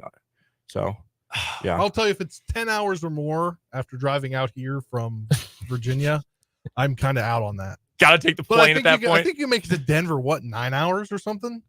No, Denver's only 8. Yeah, so 8 to Denver, and then you can go down to Dallas. Dallas is 7. 7. Yeah. Well, we drove up to Milwaukee for a guy's trip to watch the Brewers play, and that was like 10 or 11 hours going up to Milwaukee. I think. Milwaukee's probably kind of the limit for me. The nice thing about where we live, it's like an 8-hour drive to everything. Denver's 8, Chicago's 8, Minneapolis is about 7 or 8, Dallas is 7, Louisville is only 8. Like, you can get to all sorts of destination places driving. I'm going to go with the lake day. I like the lake day, but also, with the sunscreen on, you're outside sweating in a place you already know. There are bugs. I'll go with the lake day. My one's got to go for today involves NFL receiver rooms, the best ones. Okay. You could only have one of these 4 receiver rooms. Oh, you can only have one. Okay. Yes. You can only have one. It's kind of reversed. One's got to go. All right. But there's 4 that I rank on here. It's the Texans, Eagles, 49ers, or Dolphins. Which one are you taking? Texans, Eagles, 49ers, Dolphins. So the 49ers, you get Ayuk, Debo, Juwan Jennings, and Ricky Pearsall. Texans, you get Diggs, Dell, Collins. Eagles, you get Devontae Smith and A.J. Brown. Really, you only need those 2. And then who's the other one? Miami? Yeah. Jalen Waddle, Tyreek Hill lead that group. You only get one. I think I would take... That's a good one. I think I'm leaning San Francisco. I would go with San Francisco. Ayuk is the star there, right? People talk about Debo as the star because he's one of the most unique offensive players in the league. Ayuk is the better wide receiver, but you get Debo still. I like Juwan Jennings a lot. They got a steal getting him for as cheap as they did for a 2-year deal. And I think Ricky Pearsall is an interesting piece too. I would lean with them. I think I would put Houston number 2 over. Man, that's tough. That's a really good one. I would go San Francisco, then Houston. See, I'd go Eagles, Dolphins, 49ers, Texans. Eagles, Dolphins, 49ers, Texans. I can see I didn't give you any Smith. ramifications, but for me, setting, like, if I was the fan of this team and I was looking forward to the future too. Okay. And Even though I say A.J. Brown's 30? I just say because they're locked down. Like the 49ers Yeah, are my that's true. biggest question because their receivers aren't locked down. Who's gonna go? You're only keeping one between Debo and Ayuk most likely, unless they come together and are like, hey, let's just take less money to continue to try and do this, which I don't think is gonna happen. Also, geez, I was way wrong. AJ Brown's going to turn 27 at the end of the month. Oh my God. Okay. Philly might be the answer then. Yeah. All right. Philly's the answer. I'm going to go with Philly. I thought AJ Brown was older. Holy cow. Trenton, what you got for this one? I think I'm going to take the Dolphins. I can see it. They got OBJ, right? They did sign Odell Beckham Jr., right? I'm not. Is that where OBJ ended up? I'm pretty sure he went to the Dolphins. I think you're right about. Yeah, you're Okay, correct. I think I would take them. You got two guys that can stretch the field in Waddle and Hill that can just go at any moment. I think OBJ, despite being past his prime a little bit, he can still help you in the intermediate routes and route running. I think you could take them because they were electric last year before they got into the cold weather. Braxton Berrios too. Yeah, Braxton Berrios is just underrated. I think he's going to have more shine than Odell is this year. I think Odell's getting older. Yeah, and off injuries. I think the Texans are a good pick too because they're real young. I love Tank Dell. I love Tank Dell so much. Yeah. That's why I bumped Houston up. But yeah, man, that's a fair point though because I think it's probably different. Are you picking for this year only, or are you saying like 3 more years? Yeah. Because if you're saying the room for 3 more years, honestly, San Francisco, I would bump below Houston, and I would go Philly, then Houston. Yeah. Then before I'd go to San Francisco. Yeah, that's a good one. That's a really tough one. We'd love to know your answers. Let us know either on the Top City Metal Supply text line, 785-272-9429, or hit us up on YouTube, 580 Sports Talk, the name of our YouTube channel. Coming up next, we'll hear from Chris Jones and his comments from Chiefs minicamp earlier today here on 580 Sports Talk.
A question from Christopher on the 580 Sports Talk YouTube channel regarding the NBA postseason. So, Will the Mavericks be able to earn the privilege of being gentlemen's swept tonight, or is this finals ending in 4 outright? Game 3 of the finals coming up tonight. Celtics lead the Mavericks 2-0. We'll talk a little bit more about this game coming up in the playoff roundup later on today. It's very similar between the two series, the NHL and the NBA postseasons. I think if the team trailing loses game 3, it ends in a sweep for both. Oh, yeah, 100%. Mavericks got to win both. The biggest question is going to be Porzingis, though. Yeah, sounds like if he's questionable, I think he's going to play. Yeah. I mean, shoot, if he can even give you 10 minutes, that's going to be good enough. I mean, what did he do coming back?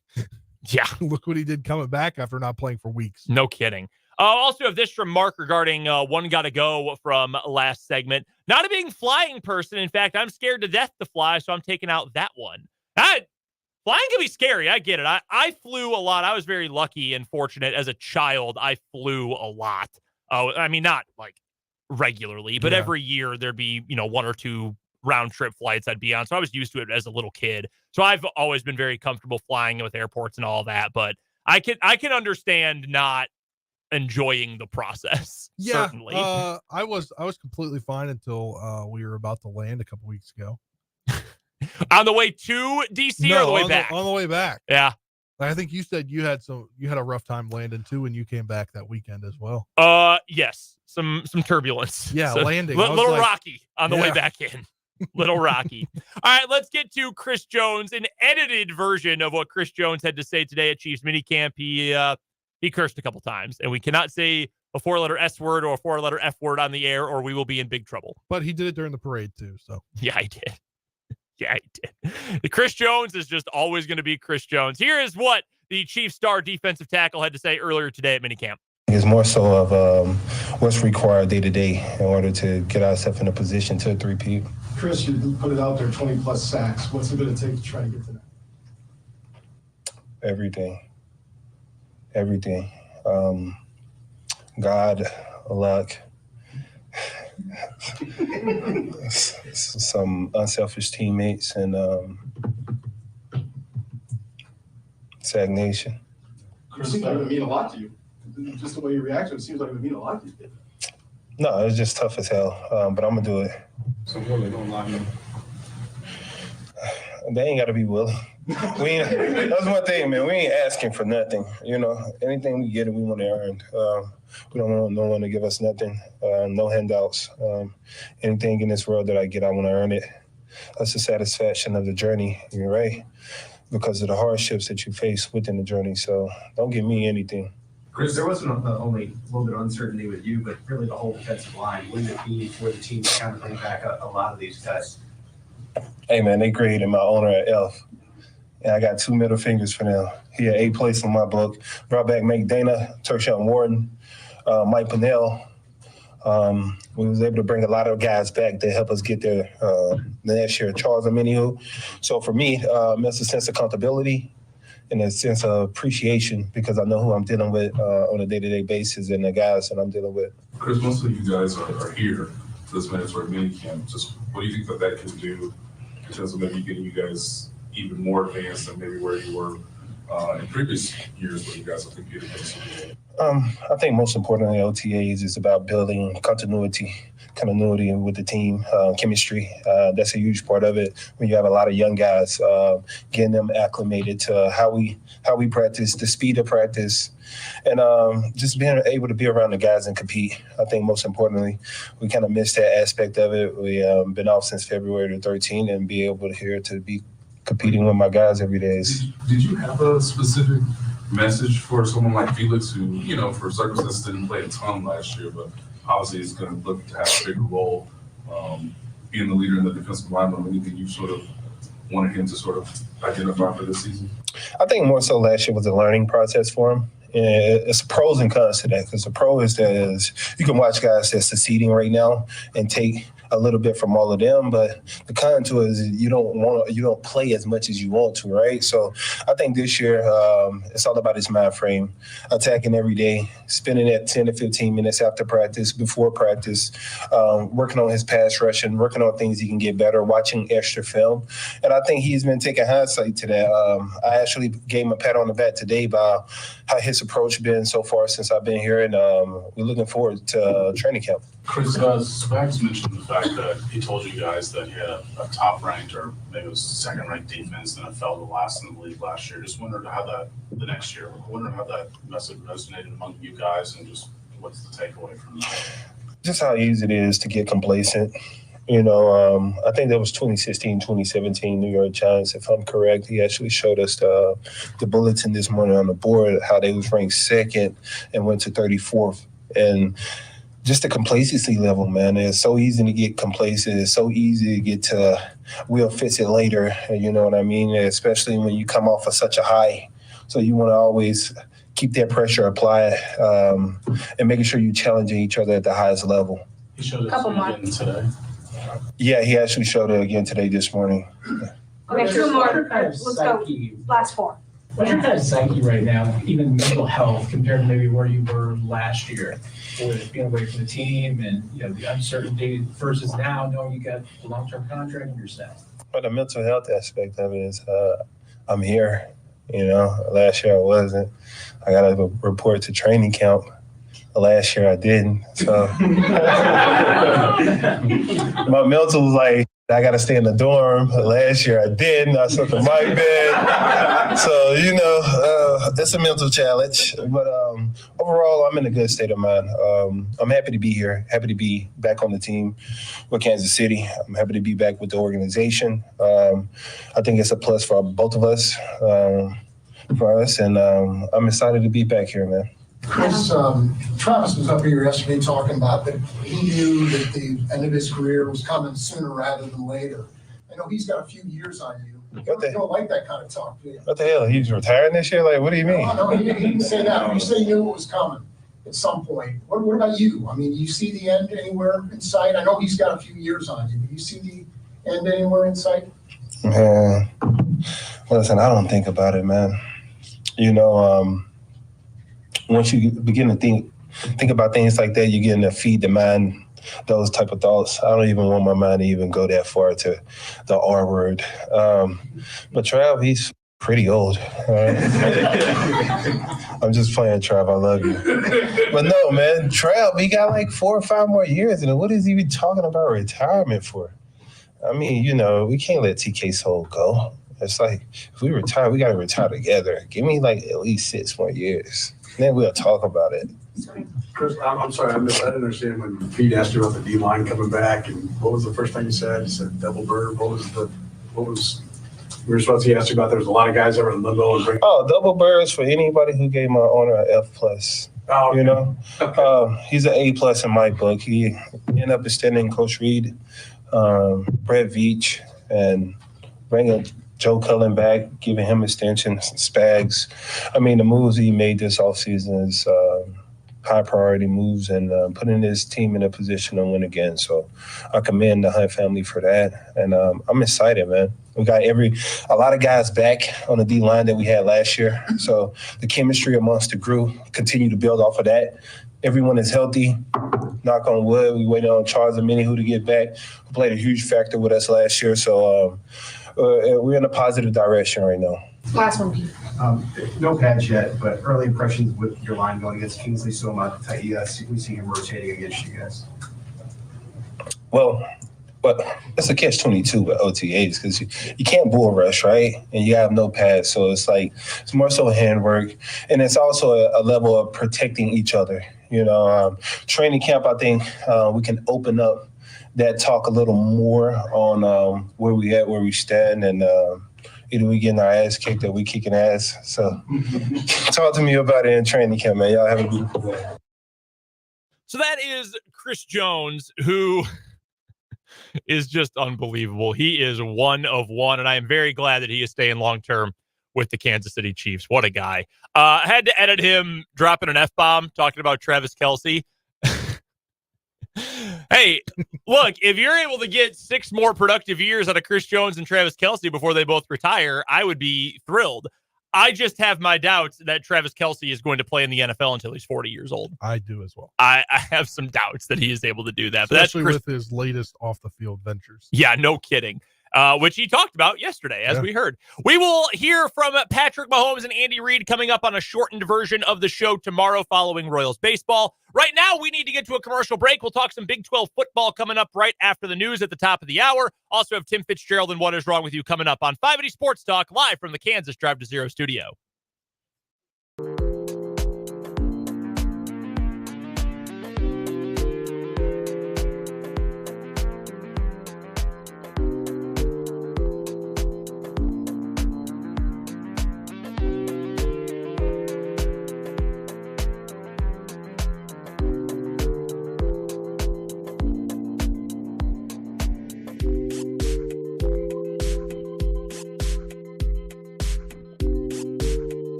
home on 580 Sports Talk on a Wednesday afternoon. Brendan Dworzinski, Spencer Dupuis, Trenton Kraxner as well, all here with you for the full show today. Dan Lucero is off. He is still on paternity leave, so we'll see Dan in about a week and a half or so. Got next week off, got the rest of this week off. Him and his newly growing family are well, honestly, I don't know how much relaxing is going on at home. I'll be honest with you. I want to see if he did indeed get a little toddler Bobby with jersey. I know he got a Lucero one. Oh. Yeah, he had a buddy made him a custom-made Royals Lucero one for his new son. But, yeah, I'm not sure. Look, the nice thing about a team that you cover or a team that you root for being good when you have a child is that right away you can say, hey, they're going to be a fan of this team. Yeah. Dan's son is likely going to, if he likes baseball, jump into the Royals right away and be able to avoid the, generational plague of being a Colorado Rockies fan, as Dan phrased. Someday, I hope that I have a child who is born during the Jordan Love era so they can enjoy being part of a dynasty of franchise quarterbacks that has marked the majority of my life and has been very fun for me and me specifically. Maybe not for, if you're a Chiefs fan and you have a child who is born during the Mahomes era, they'll be born into greatness. And that is not something that every fan base and every fan can have. It is something that is absolutely worth appreciating. I mean, look, if you think about it, probably 2010 to 2012 is a sweet spot for kids to grow up to be Chiefs fans. Right? Yeah, because they won a bunch of games when you were a little kid, and then Mahomes showed up in your years where you could really form memories. Yeah, because your first couple of years where they're still, they hire Andy Reid in 2013. Yeah, they're still he's trying to flip the franchise around, but you're not old enough to remember that yet, right? No, you're 3 or 2, you're maybe even 1. You're not going to remember that, but when you start to like sports around 4, 5, 6, 7, they're actually winning games. I think the best time to have success as a sports fan is probably your late childhood years. If we're talking I'm thinking 10 to 18. I think in that range is the best, because that's when your things like music and tastes and whatnot, that's when those form for the rest of your life. I think that's probably the peak age, if I had to guess, to have a lot of success for your sports teams. Yeah, I was there, but now we're not in that success much anymore. But you still have all those memories and all the good that came from it. Yes, for 2 of the teams we're there. Maybe we're getting there for that team that has never been good. I have some breaking news here from the sports world, really the sports media world in a way. Joey Chestnut was in the news yesterday. Yes. Joey Chestnut, because he is now sponsored by Impossible Meat, and he wanted to eat the vegan hot dogs at the Nathan's Hot Dog Contest, and they said, no, you can't do that. So he's not going to compete in the Nathan's Hot Dog Eating Contest this year. He is going to compete in a hot dog eating contest, though. Have you guys seen this? No. September 2nd. How perfect. Labor Day, my birthday this year. Okay? This is how I'm going to celebrate my 30th birthday. Joey Chestnut versus Takeru Kobayashi. Winner take all. The 2 greatest hot dog eaters of all time. One-on-one hot dog eating contest live on Netflix.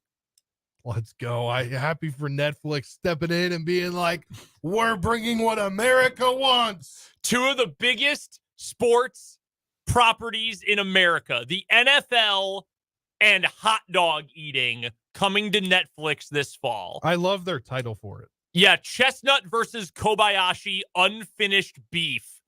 It will settle who is the ultimate hot dog eating champion. They have not competed against one another since 2009. That's when Chestnut beat Kobayashi in a sudden death eat-off of 5 hot dogs. This is what America wants, and Netflix is bringing what America wants. They're bringing it to the table. I remember Kobayashi. You want to talk about the peak era to become a sports fan? So Kobayashi won the hot dog eating contest 01 through 06. So I would have been, 6 through 11 in the year? Yeah, ages 6 through 11 when he won the hot dog eating contest every year. That was peak. Wow, this is the pinnacle of the sport. And then Joey Chestnut showed up, and he's the greatest of all time. Are you going to watch this? Potentially, yes. I feel like I have to. I might be traveling on that day, so I don't know. I might have to watch. I'm not going to be doing anything. We're going to have the day off. Yeah. I just hang out and watch hot dog eating. Joey Chestnut looks more athletic when he eats them. Kobayashi always looked like he was in pain eating hot dogs. Big news. I wonder if this was in the works the whole time. Maybe there's some sort of exclusive deal he has with Netflix now that wouldn't allow him to be in Nathan's. Or he got word prior, but then like word hadn't gotten out yet. That could be. Because they hadn't made an official ruling, and he's like, well, I gotta make something if this doesn't work. Obviously. Let me call up Kobayashi. I'm in Netflix. Obviously, this is the biggest sports news of the day. Yeah. Massive sports news. Clearly. Coming up here in this 4 o'clock hour of the show, we'll talk some Big 12 football here in just a second. We've got today's What Is Wrong With You, and we will hear from Tim Fitzgerald from GoPowerCat.com for this week's edition of the Wildcat Wrap-up. Your texts are welcome, 785-272-9429. That's the Top City Metal Supply text line. And, of course, as well, you are welcome to drop a comment on YouTube. 580 Sports Talk on YouTube is where you can find us. We did have a comment earlier from Barbara on YouTube who said that we have to bring up the guy in Cincinnati as a What Is Wrong With You today. I don't believe either of us picked this story. Did you see the guy who ran on the field in Cincinnati last night? Yeah. And he got tased? Yeah. So he ran on the field. The security came after him. They got close. He pulled off a backflip with a cop right next to him. Pulled off a backflip, then tried to run away. Was getting away from the security guard. Not a police officer, a security guard. And then they tased him. Is the What Is Wrong With You here the guy or the police officer for shooting him with a taser? Yeah, you did not need to tase him. You're in a field. Like, you're not going to get away. Like, no. Have you ever seen somebody jump on a field and get away in a professional sporting event? I don't think so. I don't think so. Like, he was, whether it was going to be at the exit of the stadium if he got out of the field and into the stands, or it was going to be when he was trying to jump out of the stadium, then yeah, there was no reason. It was unnecessary. You didn't need to tase the guy. That would have been my What Is and Wrong I With think You too. that might get the guy something. He might be able to sue or something. They'll just settle it and no penalties for anyone. Just don't do it again. Yeah, that might be how that one ends up. You're not allowed to come back to the stadium. Yeah, no doubt about that. We're not going to put you in jail or fine you. We have a programming question as well. We will eventually get to the Big 12. I promise you. We did have a question from Vance on YouTube. Will Pistol be on this Thursday? Not sure if we're going to have Rick Peterson on coming up tomorrow on the show. We're on late tomorrow. We don't start until roughly somewhere around 4 o'clock or so because of the Royals game. We do need to get Pistol on. We need to get his yearly recap. And also, we got to get ready for the Shawnee County Sports Banquet as well. The nominees for all the different categories came out. Those can be found right now over at Pistol's website, topsports.news. So we're not sure about the schedule tomorrow. We do know we have a short show tomorrow. We will hear from Andy Reid. We will hear from Patrick Mahomes. They're scheduled to speak at minicamp. So not sure. We do need to hear from Pistol, though. Yeah, we got to get him back on. A couple weeks before the All-Star game, right? All-Star football game? Yes, Shrine Bowl is coming up in 17 days. There you go. Very excited about it. Are you excited for your first Shrine Bowl? Yeah, I think I saw something on Twitter about it from Sports in Kansas or something, and it got me intrigued. I was like, oh yeah, that's coming up here in a couple weeks. Yeah, 17 days. It will be my 5th Shrine Bowl. I think for Dan, it'll be number 6 or 7. And then for Greg, number 27 and number 1 for you. Yeah. So we're very excited about that. We will have the Shrine Bowl Radio Network on the Alpha Media family of stations. Not sure if it'll be on 580 or on 106.9 this year. It'll definitely be on the Kansas Information Network as well. The Shrine Bowl Radio Network, I should say, for the game. It's a blast. It's a lot of fun. And we are really, really looking forward to it. We brought up this story when we were talking Shrine Bowl a week or two ago. Couple seasons back, there was a tie, and we were not aware of the rule. We thought that they were going to keep playing. We did not know they weren't going to play overtime, and the players pointed at us in the booth. I don't know if they were directly pointing at radio, but they actually pointed up to the press box and threw their hands up, like, "What are the rules?" And yeah, oh, we weren't prepared for this. This is a new experience for us too, but no, we're excited about it. It will be live from Welch Stadium down in Emporia, so just 45 minutes down the turnpike for us. Should be a good turnout. What time is kickoff? Kickoff, I believe, is 6 o'clock. Well, the Royals play 3:10 p.m. Oh, then we should be able to get the game right here on 580 WIBW then. Yeah. That shouldn't be an issue. So we are looking forward to that, having the game for you coming up in just a couple of Saturdays. Yes. Welch Stadium, June 29th, 7 o'clock kickoff. Okay, so even later. So yeah, we'll have the game on 580 then. Really, really fun event. And excited to hear Spencer's first experience from the Shrine Bowl. You'll get to hear that coming up on June 29th. All right, from high school football to Big 12 football. Wanted to touch on a few of these from today. So we've got the win totals already out, but I noticed, and we'll do a few of them here in a minute, but I noticed this today. I was looking online at the sports book for our friends from Prairie Band up in Mayetta, of course. And they have updated the lines, the odds for each team to win the Big 12 this year. Number one is still Utah. They're plus 290. So if you put $100 down, you'd win $290 should Utah win the Big 12. K-State comes in second at plus 325, so pretty close there. Major drop off to number 3, KU, plus 950. Arizona is just behind KU at plus 1,000, tied with Texas Tech. So there's a clear tier here. Yeah. After that, it's Iowa State at plus 1,100, tied with UCF. I do not like that UCF bet. West Virginia, plus 1,300. You have to go all the way to 9th to find Oklahoma State at plus 1,400. What am I missing? I've asked this question before the last time we talked Big 12 football. I am asking you guys again. What am I missing with Oklahoma State being 9th in the odds to win the Big 12? They've got arguably the best player in the league in Ollie Gordon. They've got one of the better quarterbacks who's old in Brandon Whedon's spiritual successor, Alan Bowman.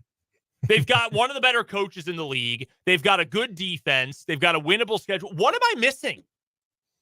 After Oklahoma State, there is another major drop-off. They're plus 1,400. Then TCU at plus 2,500. Colorado plus 3,000. Baylor then plus 6,000. And Baylor, Cincinnati, Arizona State, BYU, Utah. That is your the rest of your group. If you wanted to throw a little sprinkle on Houston, plus 15,000. I will say, somebody in that group at the very end, it's the Big 12. Somebody is going to finish top 6 in the conference. That's in that bottom group. Who do you think is the most likely from that group? I don't know. I say this because West Virginia last year was picked one of the last teams in the conference, and they finished fourth best record. That's true. As somebody that was covering them last year. So that's why it came to my head. And Neil Brown spoke of that all year, and that's kind of been ingrained in my head. Like, yeah, we were picked here, but they're going to hear. Who this year? I don't know. I will venture. They have the second longest odds, according to Prairie Band Sportsbook. I would take BYU. I was just going to say BYU. Yeah. Tough place to play on the road. They've got a great home environment. I like Kalani Sitake. They always are going to have one of the more experienced and older, more physically mature teams in college football. I know BYU fans, hate when you say that, but it's true. Yeah. Got decent play offense. I would say BYU. I will kind of expand on that take. I think of those bottom 6 teams, let's say bottom 5. I'm sorry, I had a sneeze coming. I knew it was going to come, and I was trying to hold it off as long as I could. All right, let's do those bottom 5, like you said, because after Colorado, the odds are twice as long for Baylor. Baylor, Cincy, Arizona State, BYU, Houston. I would say that the 2 with the longest odds, BYU and Houston, are more likely to finish top 6 than Baylor, Cincinnati, Arizona State. Yeah, I would agree with you. That was good when we were just talking about a team to pick. Mm-hmm. It was between BYU and Houston for me. Because Houston has turned over so much of the roster. Yeah. It's a super new team, new head coach, but a really damn good coach. Willie Fritz is an awesome coach. Look at what he did with Tulane. That's a really good coach. I would say BYU and Houston have the best odds of those 2 teams to finish top 6, or of those 5 teams to finish top 6. Now, if you offered me odds on that, would I bet it? No, but that's how I would gauge those. I think Oklahoma State is the best value here, given all those things I'd say. What would you say, Spencer, is the best value pick from this list in terms of who you would bet on to win the league? Honestly, I'm buying the juice because I think they're better than they were last year in West Virginia. West Virginia, okay. And that's not a bias. I know a lot about them, and I know what they've brought back this year and what they're bringing in, and I think they have a good shot this year.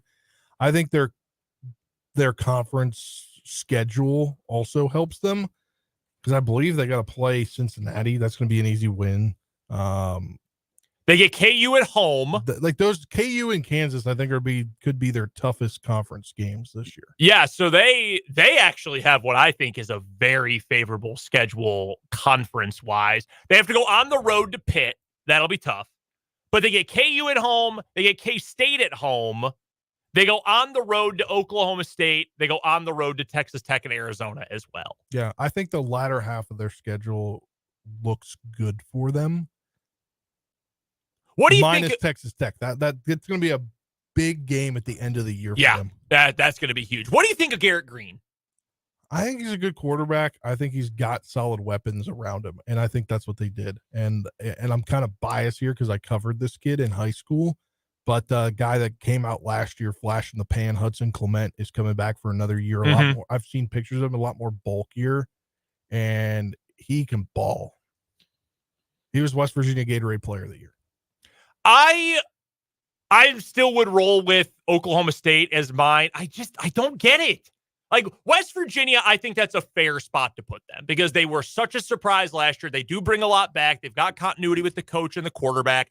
I can understand why they are in that spot. But I don't think, help themselves with their non-conference schedule. I mean, they're going to be entertaining games. Don't get me wrong. But you're going to blow out Albany, right? That's going to be your win. But Penn State and Pitt, like those are two tough games for you to put on your schedule. If you can win that Pitt game, if you can win the backyard brawl, I think that would go a long way toward helping you in that first stretch of the season. Because honestly, their end of the season stretch, the month of November, essentially, at Cincy, home for Baylor, home for UCF, at Texas Tech. That's 4-0 is possible there. Yeah. That's a pretty I think favorable. Texas Tech is the toughest game there. Agree. We just discussed. Yeah. I think that's the easiest stretch of their schedule. I think if they can win that Penn State, you're probably going to lose, even at home, let's be frank. If you can beat Pitt, I think that's going to help momentum-wise getting KU at home the next week. And I would have picked KU to win that game, but that momentum, I think, could really help West Virginia. And then if you can win those two, I mean, you're a snowball going downhill in an avalanche there because you got a tough game against Oklahoma State on the road, Iowa State, K-State. That's a brutal stretch. KU, Oklahoma State, Iowa State, K-State, Arizona. That's the first 5 in conference play for West Virginia. And they're lucky, minus Oklahoma State. They got those at home.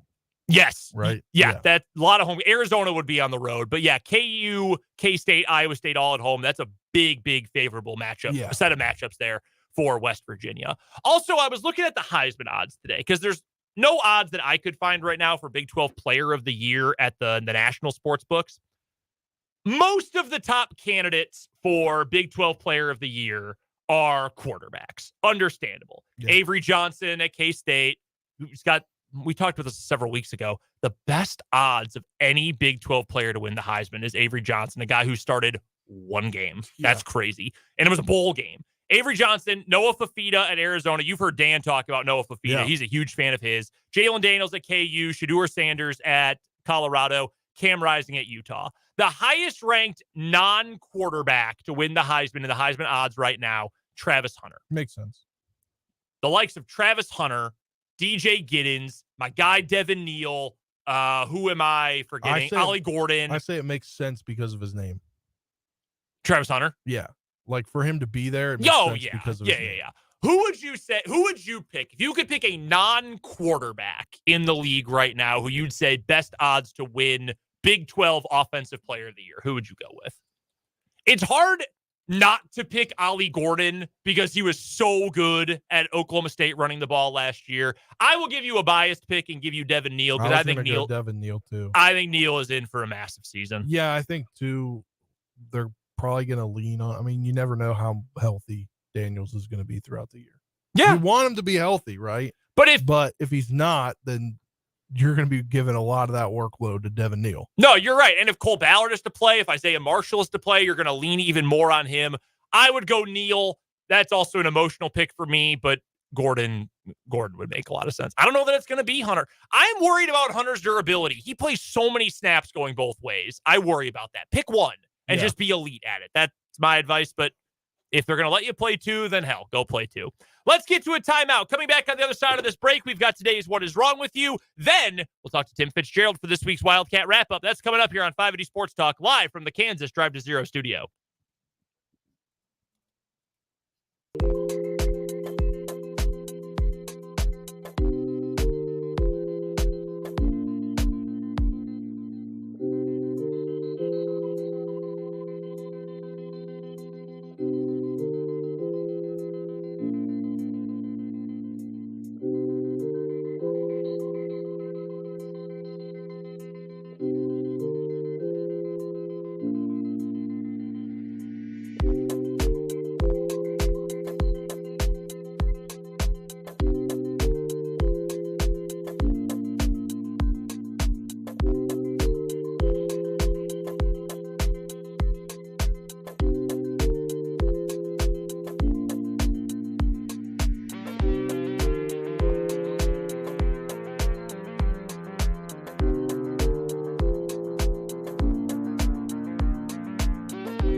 One quick note before we start What Is Wrong With You, which we'll get to before the Wildcat Wrap-up with Tim Fitzgerald.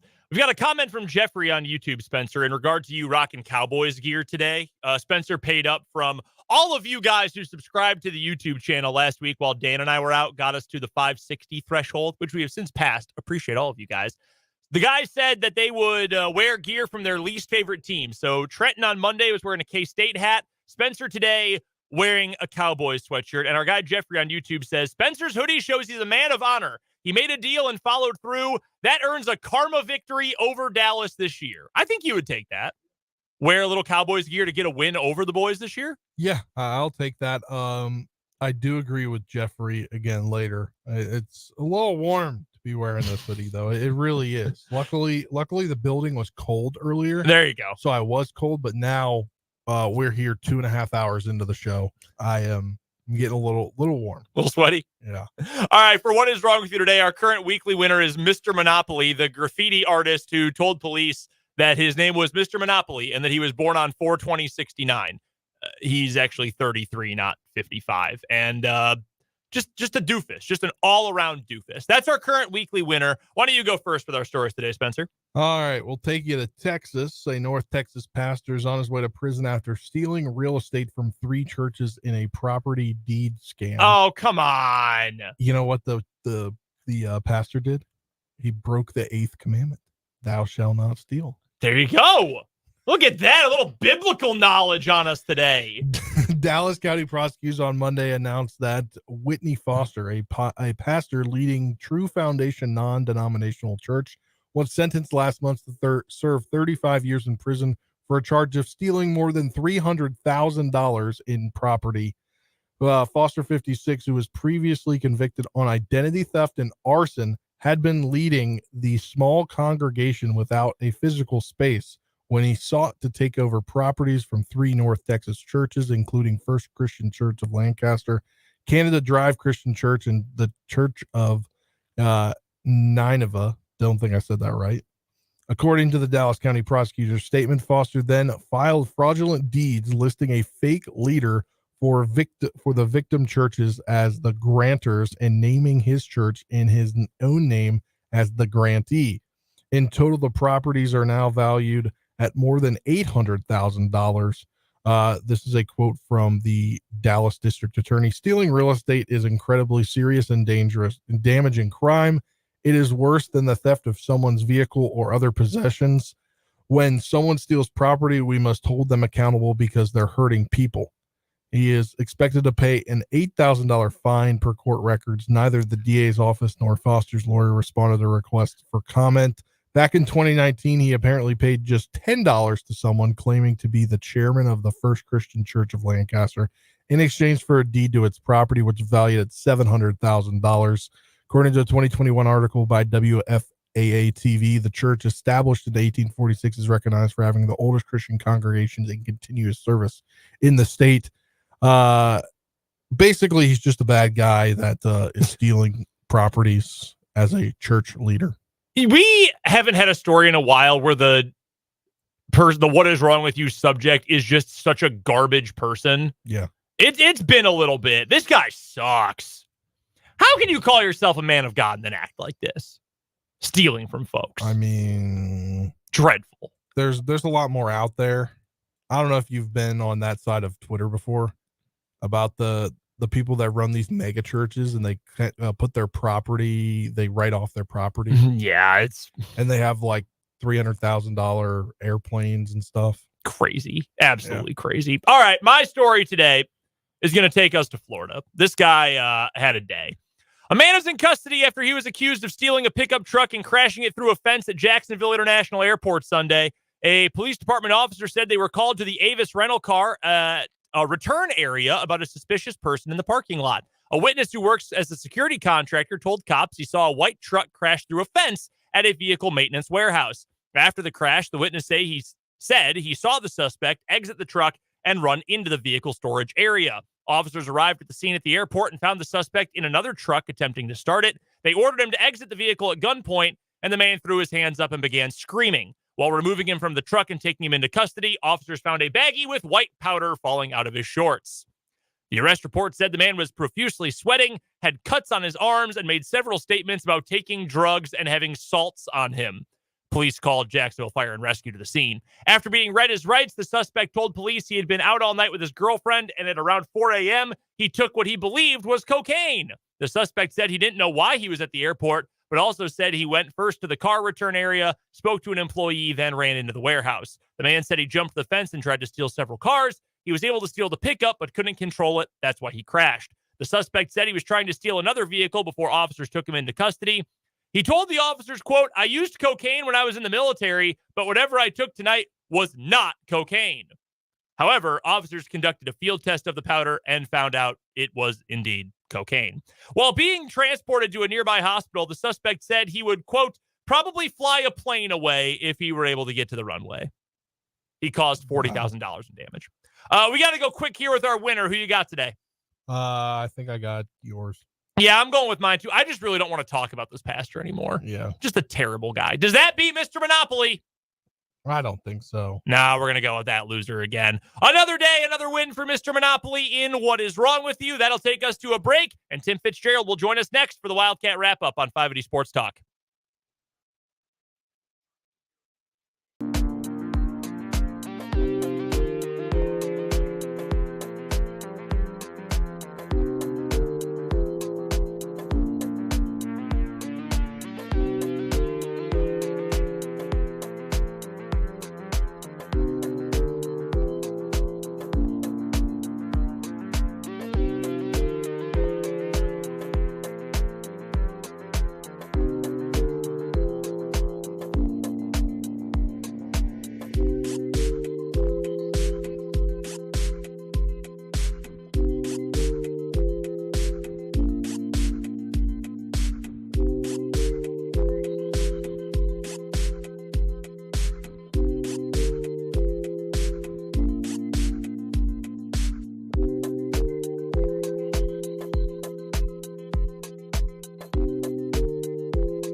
It's always a big victory when we get to talk to Tim Fitzgerald of GoPowerCat.com. And Fitz is now on the line. You can go find all of Fitz's tremendous work covering the Kansas State Wildcats at GoPowerCat, which is part of the 24/7 Sports Network. You can find him on Twitter as well, at Life of Fitz. And, of course, he joins us every Wednesday at this time for the Wildcat Wrap-up on the Fleming Place Wine and Spirits Hotline. What's going on, Fitz? Didn't get to talk to you last week. How you doing? I'm good. Well, where were you last week? I left him. Let's see. Wednesday last week, I was in Utah. You were in a barn or in a cabin in Redacted. Yeah, I was in a cabin in southern Utah. I was with my my wife's family. We were doing a national parks hiking trip. Well, that's fun. Want to take my wife next time? She loves that. Oh, I would love to. I'm not going to say I'd love to go on vacation with your wife, Fitz. I cannot do that. I'm glad we have something in common. How about that? Yes. Well, Fitz, we've got plenty to get to this week. We got to start, though, with the newest edition of the Life of Fitz podcast, which is available now anywhere where you can get your podcast episodes. How was your chat with Connor Riley? Man, he's the best. I hope fans watch that and kind of get to know him because he's such a great guy. They see the intense coach maybe on game days or hear about it from players, but he just cares so much about his players. And He kind of opens up about his dad's battle with prostate cancer. So it's a pretty good episode. I enjoyed it a lot, and I'm getting ready to record another one later this week. How's the response been to getting these interviews on video now? Interesting. One of the interesting things is apparently the music, which we bought and licensed, they're doing a license sharing with it. I'm trying to figure out what's going on with that. So the music's been with it for 4 years and never been flagged on any of the podcast networks, which do those kind of checks. So YouTube's a weird place, but yeah, it's. I think people enjoy it there, and you can still get it as an audio podcast, because that's kind of the way it was set up. As people who stream on YouTube every single day, I think we can all heartily agree with you. It is a very weird place. Weird things happen every single day when we go on YouTube. All right, Fitz, let's get to some recruiting, some portal recruiting for K-State basketball. Coleman Hawkins, the former Illinois Fighting Illini forward. He took a visit this weekend to Kansas State, took some sweet pictures. I'm not going to lie, and I don't say this lightly. He looked good in K-State lavender. Those pictures he took when he was on his visit, I know every recruit or transfer or whatever takes those same pictures. Coleman Hawkins looked like a natural in that jersey with all that K-State swag. That being said, what have you heard about how that visit went between Hawkins and the K-State brass? We heard it went really well, but I think we were all expecting a commitment. I think his people might even, let people know there was going to be a commitment, and it didn't come. So that's a little worrisome, because whenever they end up taking another visit, I think he's going to LSU. You just don't know how it's going to go. But I still have a feeling he's going to end up at K-State. But boy, once they leave and don't commit, it sure does open up the door to uncertainty. Obviously, there's a bias when I say this because, we cover the team. I cover the team. We're around K-State all the time. But when you look at the finalists, or the perceived finalists anyway, for Hawkins, between K-State, LSU, and an SMU as well, I know has been mentioned, just in terms of basketball, it feels like ending up in Manhattan would have to be the best fit for him, right? Yeah. I mean, it's a school that takes it very seriously, and the best conference in college basketball. I mean, you're not going to play in front of very many people at LSU. I don't know what SMU's home games are like as they move into the ACC, but you would think that he'd want to play at the biggest institution possible, and that values basketball in the right conference, and that seems to be K-State from his list. What do you feel if they were able to land Hawkins, who, we were talking about this on the show earlier in the week, that if you're just box score watching and you think, wow, 12 points per game, that's his only year in double figures, that's what you're getting excited over. Now, if you watch Illinois basketball the last few years, Coleman Hawkins is a difference maker, and he's a good and improving defender. He's a really dang good player. What would he be able to do to elevate Kansas State should they land him? Well, he just gives you another long athlete, and that's what it's all been about, this recruiting class, this transfer portal class. With maybe a couple exceptions, they're all just guys that can get up and down the floor, defend, do a little bit of everything. They're going to be hyper athletic, with or without him. He would only supplement that even more. But this is going to be a really fun collection of guys. This is K-State's last scholarship. So, maybe there's a thought that he can get more NIL money somewhere else, because K-State's kind of spent its money, but I don't know what's going on. He's kind of the missing piece here with this class, because this would be Kaluma's, scholarship, and that's basically what Art came to K-State averaging. And I just think he's a more complete player. Hawkins is. I'll be excited to see what he does, because I think this would be an incredible way to wrap up the class. Tim Fitzgerald is our guest, the publisher of GoPowerCat.com, part of the 24/7 Sports Network. He joins us every Wednesday here on 580 Sports Talk for the Wildcat Wrap-up on the Fleming Place Wine and Spirits Hotline. Make sure you're following Fitz on Twitter as well. His handle there is @LifeOfFitz. You mentioned Arthur Kaluma, and things have gone radio silent, at least publicly, regarding his transfer recruitment. Let's play the hypothetical game here, Fitz, and say Hawkins ends up, going to LSU. They drop a huge bag for him. He's off the table. Do you feel like Kaluma would, in that situation, still be in the cards for K-State? I'm not sure. I'm really not. I didn't stop to think about that. I kind of expected Kaluma to maybe make an announcement too. So maybe that's part of this whole process. I'm not sure. I think he's never been ruled out by the coaching staff. It's a matter of not whether or not he wants to come back. So, the coaching staff told him, we're not holding one for you, but if you're available and want to come back when we have an opening, you're more than welcome to. So I guess it could play out that way. I've also got to bring this up. Just final thought on Coleman Hawkins. He and Hunter Dickinson had plenty of very high-profile battles when they were at Michigan and Illinois. I think if you got those two on the floor 2 more times again next year, we'd get a level of intensity in the Sunflower Showdown that it is, even with both teams being good the last couple of years, we haven't had that kind of intensity in a while. And that maybe more than anything is why I'm rooting for Coleman Hawkins to get to Manhattan. Yeah. I mean, Brad Underwood's a friend of mine, and I think he'd love it if he was at his alma mater, if he's not going to be playing for him. And it would just add a lot of fire to an already great rivalry. And I think just the skill set he brings to the table might make, Kansas State one of the contenders in the Big 12. We're joined by Tim Fitzgerald of GoPowerCat.com here on the Fleming Place Wine and Spirits Hotline. And if it's not Coleman, if it's not Kaluma, are there any other targets that K-State has made or have been in contact with, trying to get some other guys potentially to come take visits?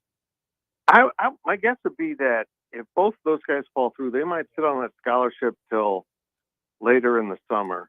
I'm not aware of anyone else, but they might just kind of hold it and, see what develops. Maybe someone goes to a school and doesn't like it. Maybe someone graduates at the end of the summer and decides to become a grad transfer. They picked up a couple guys late in the process last year, so maybe they try to hold on to their scholarships. But I think we've all just been kind of locked in on those 2 names, and beyond that, I'm really not sure. And obviously Kansas State baseball falling in the super regionals to Virginia over the weekend. Going to lose a lot of guys. I believe Culpepper declared for the draft yesterday. Where do they go from here? I mean, I know Pete Hughes gained himself a year or 2 more, but where do they go from here with losing a bunch of guys that came back this year? I think K-State's found a good formula for baseball. Go out and get some guys, and if they develop, then you invest a lot of NIL money into them.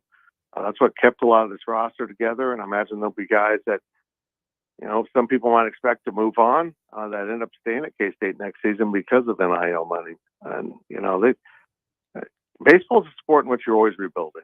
I mean, kids come for, they're 3 years and then jump into the draft, or they've always been transferring left and right in baseball. They've always basically had the transfer portal in that sport. It's so volatile with rosters. So, every year you got to kind of rebuild your roster, and we'll see what Pete Hughes can come up with. Finishing things up with Tim Fitzgerald from GoPowerCat.com, joining us for the Wildcat Wrap-up here on 580 Sports Talk. If you're not already a VIP at 24/7, you are missing out. All the best insight into what's going on with K-State can be found at GoPowerCat.com, especially for VIP members. Let's move over to football fits. A couple of additions for K-State for the class of 2025 this week. Martell Jackson, a corner from Derby, so an in-state product there. And I don't know if I'm going to get his name correct, but Adonis Moisey, a wide receiver from Florida as well, an IMG Academy kid, both committed this week. As far as you know, what is K-State adding with that pair? Athleticism. I think they've had 12 official visits and gotten 5 commitments. So they're really operating at a high level right now, and it's impressive. We'll see if and kind of keep up this clip. But, they reorganized their recruiting process to put it all under Clint Brown as, the director of roster management, which includes new players through recruitment and the transfer portal. And I think this new approach is really paying dividends for them. They're getting some really high-level guys, some, incredibly athletic guys, as they kind of zero in on the type of players they want. Because they built a pretty good program, getting some players maybe others kind of look past, and supplementing them with occasionally the player that everyone else wants. So it's a formula that's worked really well for K-State. Do you know what the communication is like between that role and the recruiting department, if you will, and Coach Kleiman and Coach Riley and, the other recruiters, if you will? Do you know what the communication is like between those? Because I feel like more and more programs are doing the the roster general manager thing, or the recruiting director takes on different roles. What do you know about kind of the left hand talking to the right hand in K-State in that regard? Well, I know Coach Brown works a lot with Chris Kleiman. I mean, they're kind of constantly together at football camps. Mm-hmm. I think that at the coordinator level too, he's operating with them. So I think it's just really giving them one guy to kind of zero in and be able to communicate directly who they want, who they don't want, and not lose anything in translation. Wanted to get to a couple of general Big 12 football thoughts here, Fitz. We were going through some conference title odds earlier on this hour, and our friends up at the Prairie Band Sportsbook in Mayetta here, just north of Topeka, they right now, their odds, they've got Utah number 1 plus 290, K-State right behind them plus 325. I think I'd probably order them in that same regard here. But right now, if you were to tell me who is a dark horse team that you think could rise up and be a sneaky title contender this year, who would you put in that group? Iowa State. They've got their quarterback. Mm-hmm. They kind of rebuilt the team last year.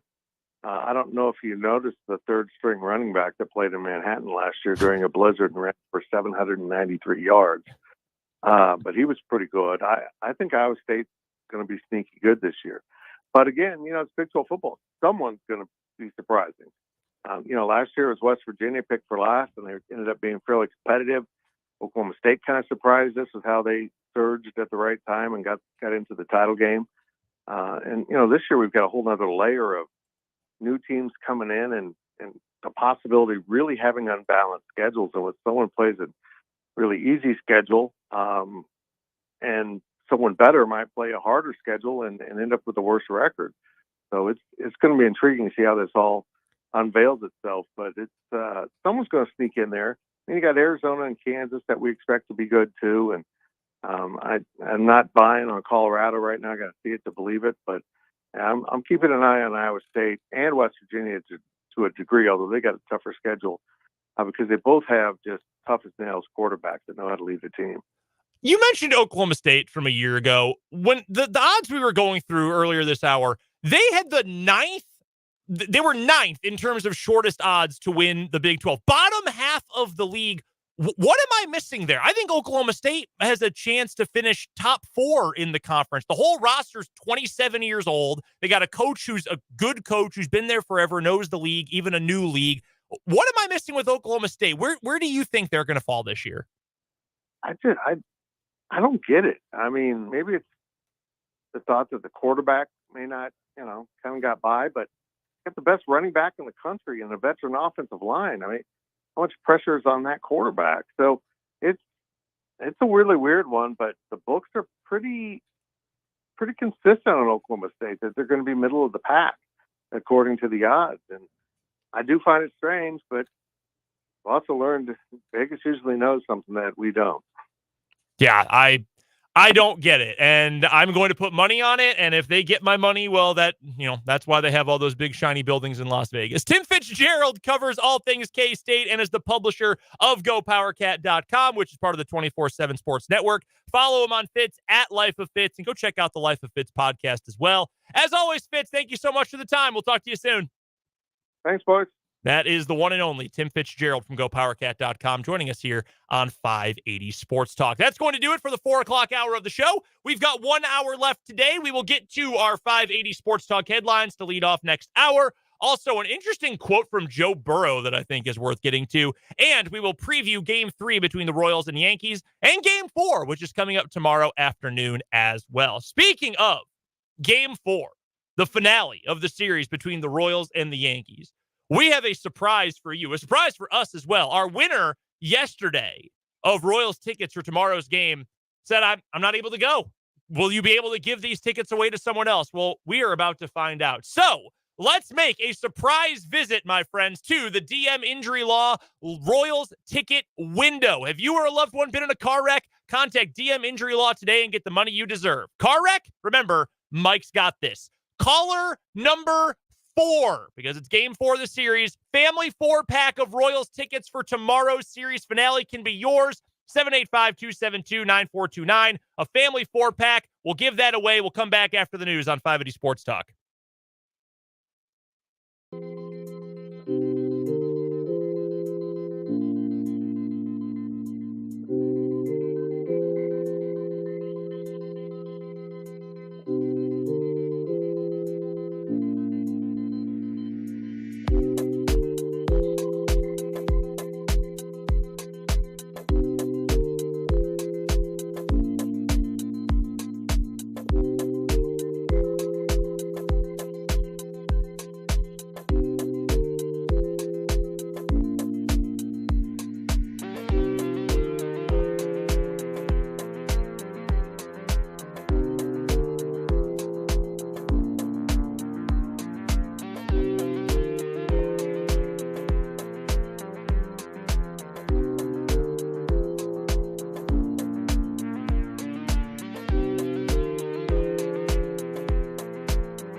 final hour of 580 Sports Talk coming your way live from the Kansas Drive to Zero studio. I'm Brendan Dworzinski. That is Spencer Dupuis. On the other side of the glass, that's Trenton Kraxner. Dan Lucero, well, folks, he's not here. That's because he's on paternity leave. It's a good reason why he's not here. Yeah. He should not be here right now. Under no circumstances should he be here right now. So I'm very glad he's hanging out with the family, and he is with his wife and their new son, hanging out, everybody doing well. Dan will be back with us in a couple of weeks. Busy final hour of the show today. Thank you so much for hanging out with us throughout the show. Want to give a big shout out to our guy, John, who is the winner of our Royals Family 4-pack, a surprise Royals Family 4-pack. And give a shout out as well to Greg, who wasn't able to go to tomorrow's game, unfortunately, but he said, hey, I want to make sure someone else gets these tickets. Someone else can go enjoy the game. Very kind move by our guy, Greg. And John is able to reap the benefits. John from Topeka. Of course, all of our Royals ticket giveaways come from the DM Injury Law Royals ticket window. Have you or a loved one been in a car wreck? Contact DM Injury Law today and get the money you deserve. Car wreck? Remember, Mike's got this. We will get to our 580 Sports Talk headlines here momentarily. Also, a quote from Joe Burrow that is a little morbid, but I think is interesting. It sort of ties into what we were talking about earlier with his health and whether or not Cincinnati is actually going to be an AFC contender this year. Plus, we'll preview Royals-Yankees games 3 and 4 coming up tonight and tomorrow afternoon. We'll have a little 580 Sports Talk overtime coming up at the top of the 6 o'clock hour. Trenton will take us home today with overtime, and then we'll get to pregame for Royals baseball at 6:30, first pitch at 7:10. Pregame, postgame, the game itself. All can be heard right here on your home for Royals baseball since the very first year of the franchise, 580 WIBW, as well as FM 104.9.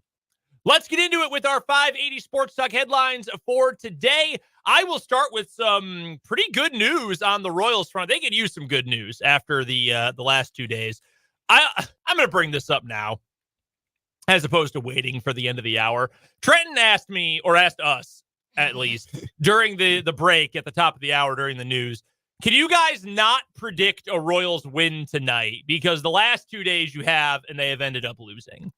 Longtime listeners of the show will know that from early on, when I started here in the latter part of 2017, for a couple of years, pretty much any time I picked a Chiefs win or a K-State win or a Royals win, they pretty much lost every time. It was an incredible mush, just regularly. Really, KU basketball was the only one I could get fairly accurately, and let's be honest, that's not all that difficult more often than not to get those games right.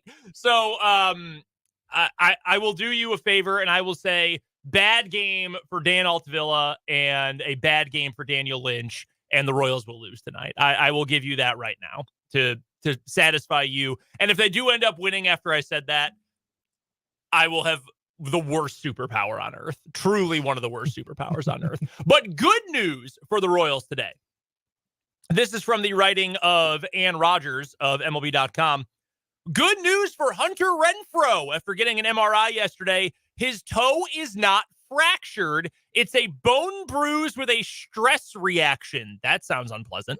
However, that significantly alters the recovery time with no surgery needed. Could start baseball activity relatively soon, depending on when the pain subsides. Well, he was started baseball activity today. He was throwing. Yes. So Joel Goldberg of Bally Sports and the Royals TV broadcast team, he posted a video of Renfroe wearing baseball pants and throwing on the field at the K. And he says that in addition to the major bone bruise, he will not need surgery, and recovery is more likely 2 to 3 weeks instead of 6 to 8 weeks. And again, he is already playing catch today. That is a big deal. That is really important because as bad as he has been on balance for this year, we went through the numbers yesterday, or maybe it was even Monday on the show. Hunter Renfroe has hit 284 over his last 21 games. He has been playing really well, swinging a very hot bat over the last month-ish, 4 weeks-ish. So to get him back, especially with the way that Melendez is slumping, especially with some of the things Trenton was complaining about earlier with some of the roster or the lineup construction day-to-day, you get a hot bat back in there, Hopefully, the fact that he's only going to be out a few weeks in all likelihood instead of 2 months will mean that his bat doesn't cool off too much. That'd be a really big deal if you could get Hunter Renfroe back in the near future. By the way, saw this today. Trenton actually sent this to me. John Heyman over at, where is he writing nowadays? The New York Post. That's where he's writing. Also does some stuff for MLB Network. He listed 6 teams that he thinks would be good suitors for Luis Robert Jr., La Pantera of the Chicago White Sox, otherwise known as their only good player. In the National League, the Dodgers, the Phillies, and the Braves. Wow. The Dodgers, who have a super team. The Braves, who were considered a World Series favorite out of the NL in the early part of the year before they've really slumped recently. They also lost their MVP, Ronald Acuna Jr., and the Phillies, who have the best record in baseball. In the American League, the Blue Jays, kind of a weird choice. The Mariners, first place in the West. And the Royals. How fascinating. We know the Royals have all sorts of connections with the White Sox. Manager of the White Sox, Pedro Grifol, longtime bench coach for the Royals. Their GM, Chris Getz, former Royals player, formerly worked for the Royals. Now, Heyman did go on to specify on Twitter, this is not rumors he is hearing. This is just things that he thinks make sense. It would cost a lot to get Luis Robert. A lot. Because the White Sox have a very middling farm system. Their team as of now is just absolute garbage. If you can figure out a way to make this work, you move whatever you can other than Bobby Witt to make this work. Luis Robert would immediately be the second best position player on this team, without question, in my opinion. I don't know that they can make it work, but another example of people around baseball are taking notice. The Royals are here. They are a playoff contender, and they might be looking for an impressive bat going forward. So just something to keep an eye on. But the good news for the Royals for now, today, Hunter Renfroe likely out just a couple of weeks instead of upwards of 2 months due to his toe injury. That's great news. My first headline. We'll stay in Topeka here, as if anybody is a hockey fan, the Federal Prospect Hockey League is coming to the Stormont Vale Events Center coming in 2025. A slate of neutral site games slated to take place January 24th and 5th, and January 31st through 1st will be there. Ticketing details for neutral site games along with team information, game times will be updated soon. You can keep up to date via the Facebook page of Stormont Vale Event Center. But if you're a hockey fan, you can watch hockey in Topeka. Yeah, we missed. But you can't go see a state tournament down at Stormont Vale Event Center. Yeah, great. We have had professional hockey in Topeka before. We remember it was not very long ago that Topeka Pilots were here. And this city can handle having minor league professional sports. They can absolutely handle it. I'm talking about, the city itself. Obviously, the people in this city can as well. Hopefully, this is something of a trial run to get a team. I don't know if we'll ever see the ECHL, but, some kind of junior level hockey team, something like that. Would love to see that back in town, spruce up the event center a little bit. That is something I would love to see. That is something that I think this team can handle, this team deserves, and I'm hoping this is something of a trial run. I don't know. This was new news today that I had not seen until you had brought it up to me, Spencer, but I'm hoping that this is the beginning of something great, professional sports-wise here in town. We can handle it. Vance on YouTube even says, finally, hockey back in Topeka, even if it's just for a couple of games. Show up. If you want hockey to stay in Topeka, to come back to Topeka, for there to be a team in the city again, get out to the Expo Center, go see some of these games. It'll be a lot of fun, I'm sure, and hopefully means that a team will eventually come back to Topeka as well. Apparently there's a big following on Facebook for this. So in the event center, they posted earlier today, the news was happening, and they mentioned a lot of media outlets, including us, all of our family of stations and some TV stations as well. The first the first account that they added in this, bring pro hockey back to Topeka. There you go. There's an account for that on Facebook. So we've had it here before. We'll have it again someday, hopefully in the very near future. Next headline for me, let's go to the NBA. We'll talk a little more NBA in a moment with the playoff roundup, but first, very sad news from the association today. Three-time Hall of Famer Jerry West, better known to many as the Logo.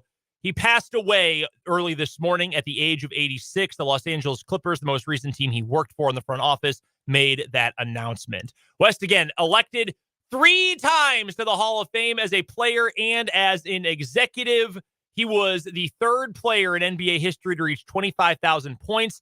Every year of his career as a player, he was an all-star. He also played in 9 NBA finals with the Lakers, winning a title in the 71-72 season.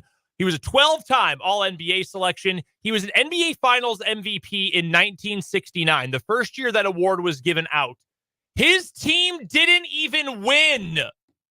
He was the first and so far only Finals MVP to win that award for the losing team. He averaged 38 points a game against the 69 Celtics. Jeez. In a 7-game series. He was also understandably part of the NBA's 75th anniversary team. All sorts of comments have come in from around the basketball and sports world dedicated to Jerry West, including a statement from NBA Commissioner Adam Silver. Jerry West was a basketball genius and a defining figure in our league for more than 60 years. He distinguished himself not only as an NBA champion and an all-star in all 14 of his playing seasons, but also as a consummate competitor who embraced the biggest moments. I valued my friendship with Jerry and the knowledge he shared with me over many years about basketball and life. On behalf of the NBA, we send our deepest condolences to Jerry's wife, Karen, his family, and his many friends in the NBA community. Obviously, an incredible NBA player, an incredible member of many NBA front offices. However, we here in Big 12 country also recognize Jerry West as the best player, maybe the best athlete, period, to ever come out of West Virginia University. He was 2 times the Southern Conference Player of the Year, a 2-time consensus first-team All-American, and a former Final Four most outstanding player for the Mountaineers. A great sports life, a great basketball life. Jerry West dying at 86 years old this morning. I don't know what's in the water and where he's from, but in the little area, the county, Kanawha County, there are 3 big names from that one place that all have made their mark in professional sports. Okay. Jerry West. Yeah. Randy Moss. Okay. And Jason Williams. Pretty good. Little less known Jason Williams, but those 2 guys, they're all from within 20 minutes of each other. That's crazy. Yeah. That is crazy. I love how, he's Jerry West specifically so well known is he's got so many nicknames. The Logo you mentioned, Mr. Clutch, referring to the buzzer beater in the 70 NBA Finals. Mr. Outside, because of his perimeter play with the Lakers, and Zeke from Cabin Creek to reference the creek from near his birthplace in Kanawha County, West Virginia. Yeah, he is was a special guy. Yeah. I was going to say, I assume from, the state of West Virginia very well, having worked there for a long time, gone to school there as well. Imagine there are a lot of folks back home thinking of Jerry West and his family today. Yeah, but every time I get on Twitter today, somebody has posted something, or West Virginia has been posting little snippets of, I believe, his jersey retirement back in 2005, and just a lot of stuff they've shared on their social media today. Wow. Unbelievable life, but 86 years old, an incredible basketball life for Jerry West. Next headline for you, Spencer? Yes, my next headline, we will move to the MLB. We got some movement here as the Dodgers continue to make their team even better. They acquire Cavan, is that how you say it? Cavan Biggio. I was going to say Biggio. Yeah, Craig Biggio's kid. Yeah, okay. Well, then that makes sense. In a trade with the Blue Jays, the super utility man is going from Toronto to LA. They add the veteran depth after he was designated for assignment last week. The Blue Jays receive right-handed reliever Braden Fisher, who has split his season between AA and AAA. They're just continuing to add guys to their roster, and if he can help them in any way, then they've already got a super team. The start of Kevin Biggio's career came with so much fanfare, really has not worked out for him as of recently. I had to pull up his numbers from his season so far this year. 44 games, he's batting just 200. OPS is just sitting at 614. Never has quite taken off. Did have a very good COVID sprint season, played 59 of the 60 games, OPS of 807. Has been a fairly average player other than that. Did finish 5th in Rookie of the Year voting back in 2019. He was part of that second-generation core with the Blue Jays that never quite took off. Vladimir Guerrero Jr., he's had his moments in the pros, but he also is currently in the middle of plenty of trade rumors involving the Chicago Cubs, among other teams. Bo Bichette, the son of Dante Bichette, he has twice led the majors in hits in 2021 and 2022. He's been a 2-time All-Star. He's a good player, although he's having a down year, by far the worst offensive year of his career so far. Toronto, by the way, in case you haven't been keeping up, they're 1 game under 500 right now. Baseball Reference gives them a 10% chance to make the postseason this year. The Dodgers are a team with a roster good enough and hopes high enough that they definitely can take a flyer. They can take a player who's a bit of a reclamation project and try to make it work. And I would not put it past them because they are one of the best run teams in Major League Baseball, even though their only World Series in this current era of success for them came in the fake COVID year. Next headline for me on today's 580 Sports Talk headlines. How about this? Just down the road in Lawrence, Kansas, Lawrence has been selected as a potential base camp for the 2026 FIFA World Cup. So as we know, the 2026 World Cup is going to be played across North America, most of the sites in the U.S., a couple in Mexico, a couple in Canada as well. Lawrence has been chosen as a potential base camp for an international team. Now, this does not mean they are going to be a team's home camp. They are just one of the potential sites. This is the wording from a KU Athletics source to Shreyas Laddha of the Kansas City Star. Despite being chosen as a potential base camp, that does not mean Lawrence has been officially chosen. There are more potential base camps than there are teams, so not every location will be selected. The first edition of Team Base Camps brochures showcased 24 locations. FIFA plans to add more options across the 3 countries over the next 18 months. One of the 48 participating teams, though, could use KU's facilities and Rock Chalk Park as its base camp. They would also stay at the Stonehill Hotel in Far West Lawrence. Other nearby base camp options in the area include Sporting Kansas City's training center in KCK. They would then stay at the Sheraton Overland Park Hotel, or the Kansas City Currents training facility in Riverside. They would then stay at the Hyatt Hotel, Kansas City. FIFA officials visited Rock Chalk Park in September to check soil samples to make sure they met FIFA requirements. The official, according to KU, was impressed by the facilities at Rock Chalk Park. This would be really cool. The Rock Chalk Park facilities are very nice. That is still a very new facility. It opened up while I was in school. That was a Shea and Zenger project, and boy, he did not do a whole lot of good for KU, but he definitely did a good job at getting Rock Chalk Park built. They're nice facilities. Lawrence can host something like that during the summertime. Would I be surprised if they eschewed Lawrence and instead went with one of the Kansas City locations? No, I would not be surprised even remotely.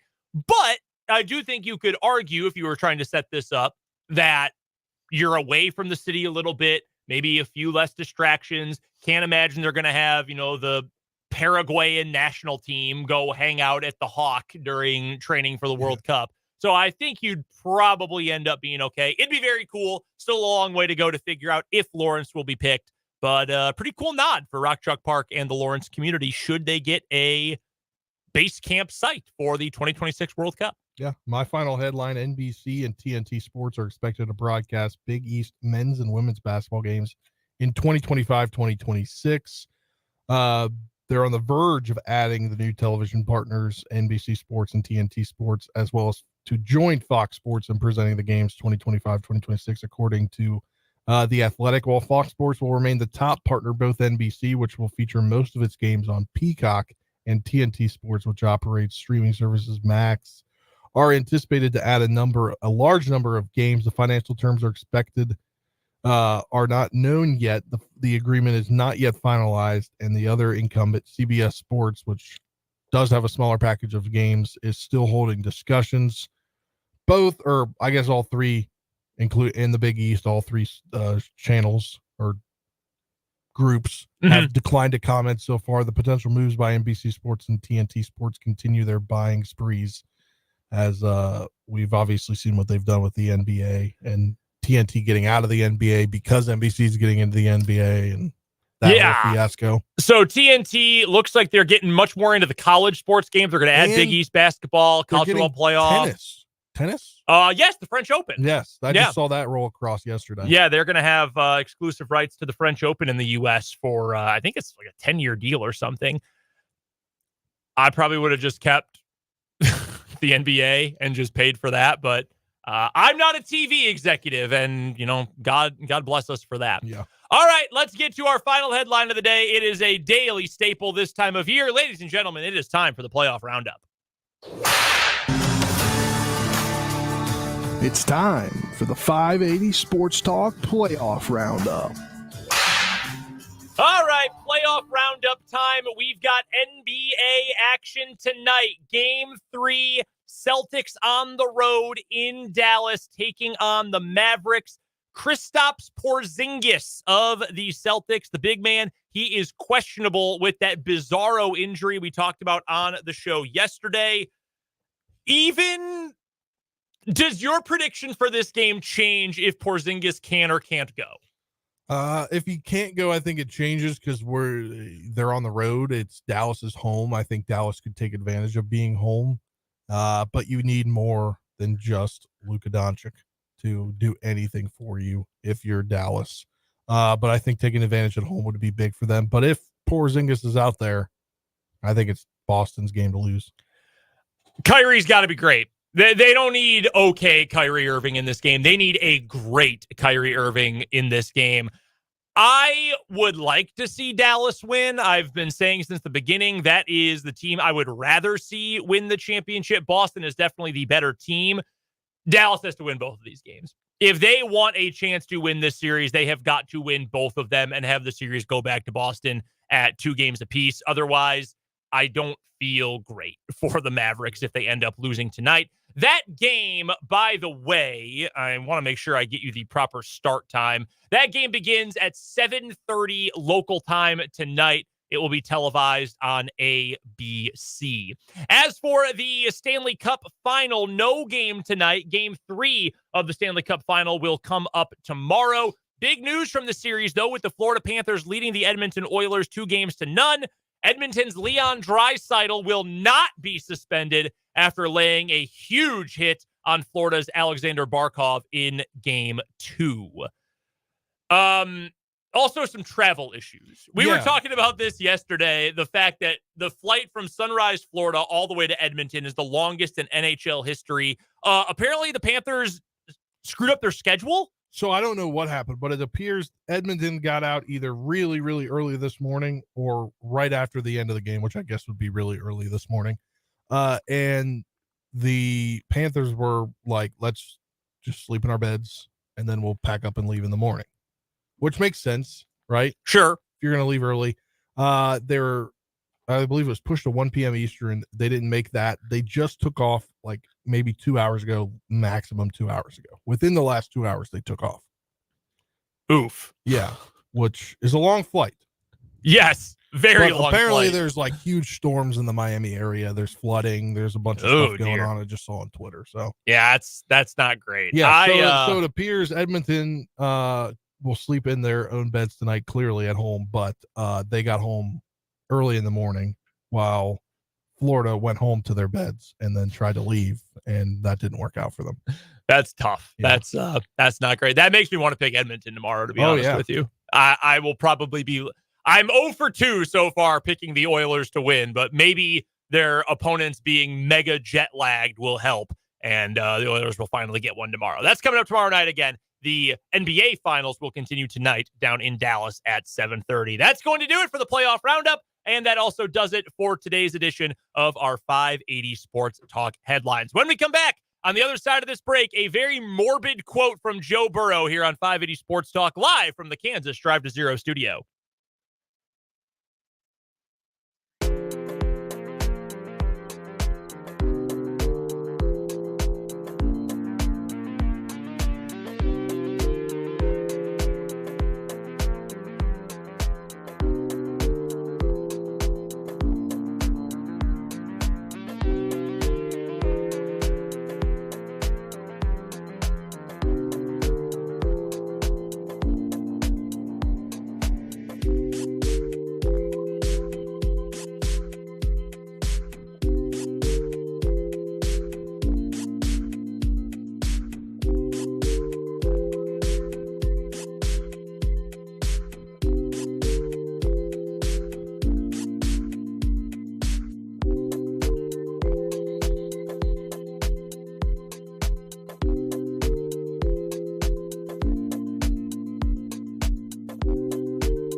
.34 on 580 Sports Talk. Brendan Spencer and Trenton here with you. Royals baseball coming up. Pregame at 6:30. First pitch at 7:10 against the Yankees. Rocking the Columbia Firefly shirt today. A little low A Royals baseball. Now, this is a gift for my sister who lives in Columbia.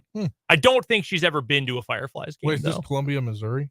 No, South Carolina. Oh. Yeah, no, the good Columbia. I was going to say, how could you wear something for Columbia, Missouri? No, disgusting. Vile. Filthy. Absolutely not. No, the Fireflies used to be the Savannah Sand Gnats. I also own a Savannah Sand Gnats shirt, but then they moved to Columbia, became the Fireflies, and now they're a Royals affiliate. Are the Savannah Bananas playing in the former stadium of? They are, yes. That's what I would have figured. Yeah, I think it's Grayson Field. I think that's the name of it. Yes. That is indeed where the Savannah Bananas are located. Makes sense now. I would love to get to one of those games. When they came to Kansas City last, tickets sold out in like 3 minutes. I told you I was in the lottery for the one at Nats Park. I didn't get the lottery, and it wouldn't have worked out anyway. Man, doing it at Nats Park, I bet they would. You think they would sell it out? Yeah. Man. Last year they did it. Last summer they did it at the Charleston Dirty Birds, which is in West Virginia, their ballpark, which used to be the West Virginia Power. Yeah. The Pirates' old affiliate. And that was sold out. They had to do 2 games. I think they added the second game. Crazy. Yeah. Man, that's wild. Wanted to mention this quote from Joe Burrow. He was speaking at minicamp yesterday, Bengals minicamp. And he was asked about or was talking about his injuries and getting healthy for this season. And this is quite a statement. So, as we talked about earlier, torn ACL his rookie season. Had the calf injury, so it was ACL, then he had a healthy year. Then he had appendicitis right after they went to the Super Bowl. Then last year, prior to the season, he had a calf injury. And then, as we know, midway through the season, he had that super bizarre wrist injury, and he missed the end of the season. So this is what Joe Burrow had to say. And again, Burrow is only entering his, what would it be, 20, 21, 22, 23? His fifth season. Whenever the injuries start to stack up, your football mortality kind of comes into the back of your mind. So that's definitely something I've thought about and something I have had to fight through. Burrow said it was tough to put a percentage on where he is as he continues to come back from surgery. However, he indicated he will be ready to go by the season. He did add as well that he is, quote, built for this. He does think he's going to be okay. He's not worried about retiring right now, but it obviously has crept into his mind that, damn, I've been hurt a lot. I have ended up missing a whole lot of football. And look, I love watching Joe Burrow play. Joe Burrow, stylistically, is the closest thing we have to peak Tom Brady right now. I'm not saying that he's got the same physical gifts or the same smarts or anything. I do think he's a smart quarterback. I think people underrate his arm a little bit. Yeah.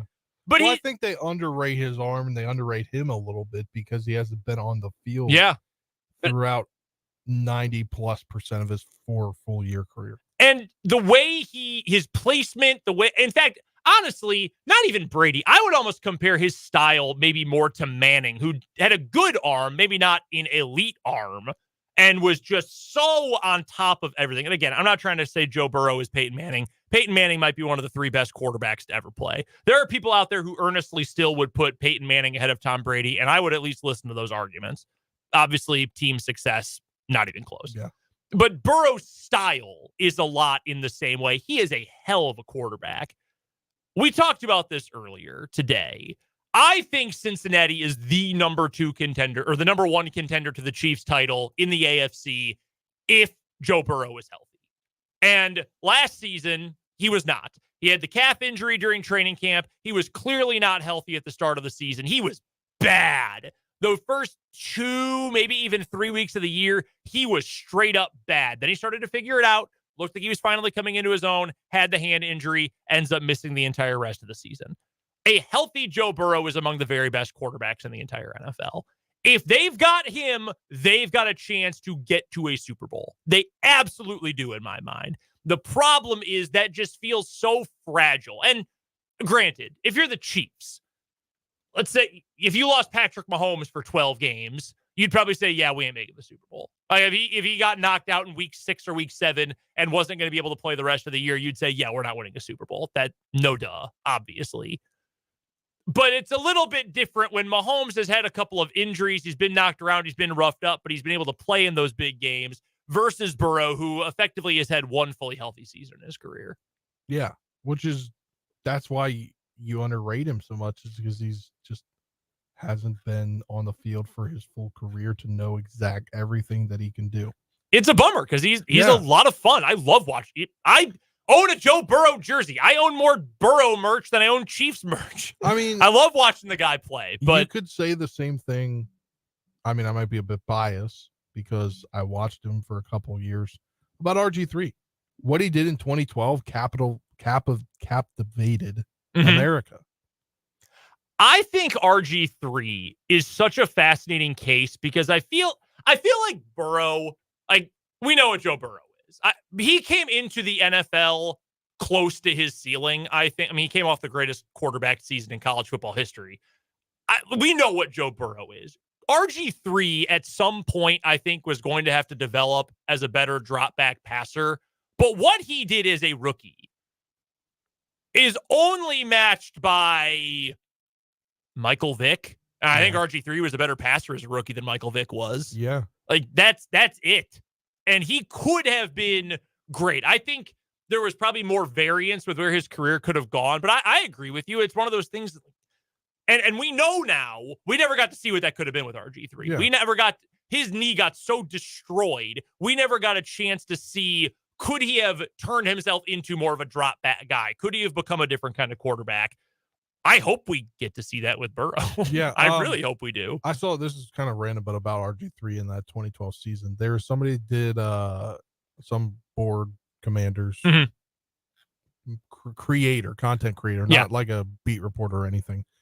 They did Chat GPT'd what if he didn't get injured, what would that 2012 season look like? And they would have made it to the NFC Championship before losing to the 49ers, who in that time made the Super Bowl, obviously. The Athletic, they did a podcast series last year. Jordan Rodriguez, who is their Rams beat writer, but she does a bunch of national stuff too. She did a whole series called The Play Callers, and I think it was 8 parts, maybe 6 parts, about Shanahan, McVay, LaFleur, McDaniel, all those guys, and a bunch of stuff on when they were all with Washington together.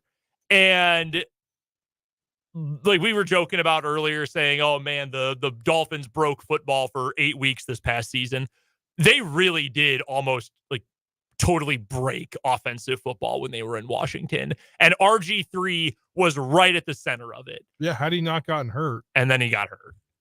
And that is an all-time what if in NFL history. But also my what if as a fan there would be, what if Dan Snyder wasn't the owner and he didn't force them to do what they did there? Well, that's also true. What would have happened? That is also certainly true. Because Mike Shannon didn't agree with it so much he drafted Kirk Cousins. That's true. Speaking of Burrow, saw this on Twitter today. I guess it was tweeted out yesterday, but I saw it today. Rank these 4 quarterbacks right now for 2024. Rank these 4 quarterbacks: Matthew Stafford, Joe Burrow, CJ Stroud, Dak Prescott. 1 and 2 don't have a specific order, only because he missed part of last season. That's why I don't know. Would be Burrow and Stroud. And then if you're talking about regular season, I'd give Dak third. But if you're talking about post, because I just saw a couple of minutes ago, I don't know if I bookmarked it or not. CBS Sports put out a comparison of regular season numbers between Patrick Mahomes and Dak Prescott, and they were almost identical. I believe that. And then somebody quoted it and said, how about the postseason? So if we're talking regular season, Dak at 3, Dak at 3, Stafford at 4. But if we're talking postseason, Stafford would have 3 and Dak would, like, it all encompassing, I guess. Stafford was so good last year. Yeah, but he was awesome. But I have entered this really toxic circular logic with Stafford that every year I am going to fall into, oh, he got injured in training camp again. He's old. I've never been a Stafford guy. He's definitely on the downside. He's going to be last in this group. I'm not buying into him. And then he had a year. That's what I said all training camp last year. Then he came out, and second half of last year, he was awesome. He was kicking ass. And even as a lifelong Stafford hater, I had to say, man, this dude looks awesome. I would put Stafford ahead of Dak. I'll be the doofus here. I'll go Burrow. I'll say Burrow. I think Stroud's got more tools than Burrow does, but you give me one season, give me Joe Burrow.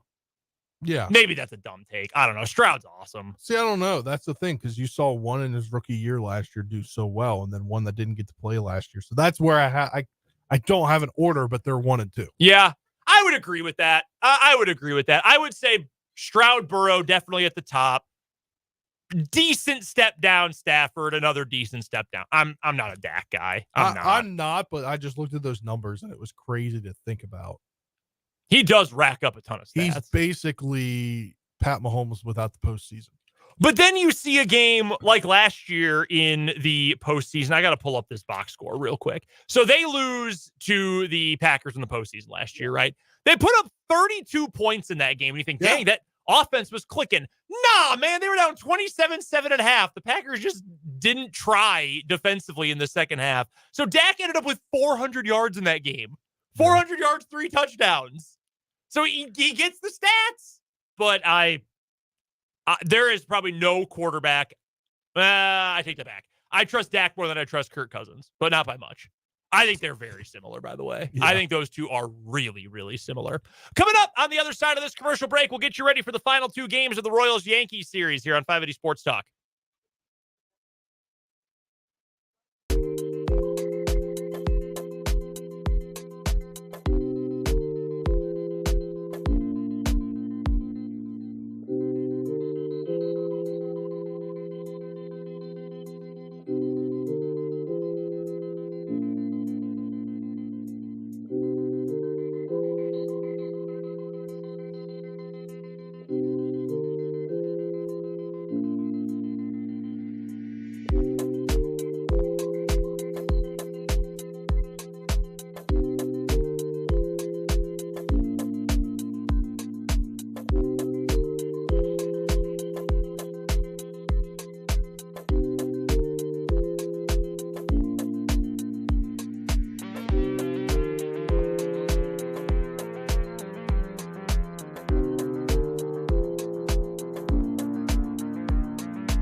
Some quick housekeeping before we get out of here on this Wednesday afternoon. Spencer, we've got a comment for you from YouTube from Vance, who says, Spencer, how are you not sweating your ass off in that hoodie?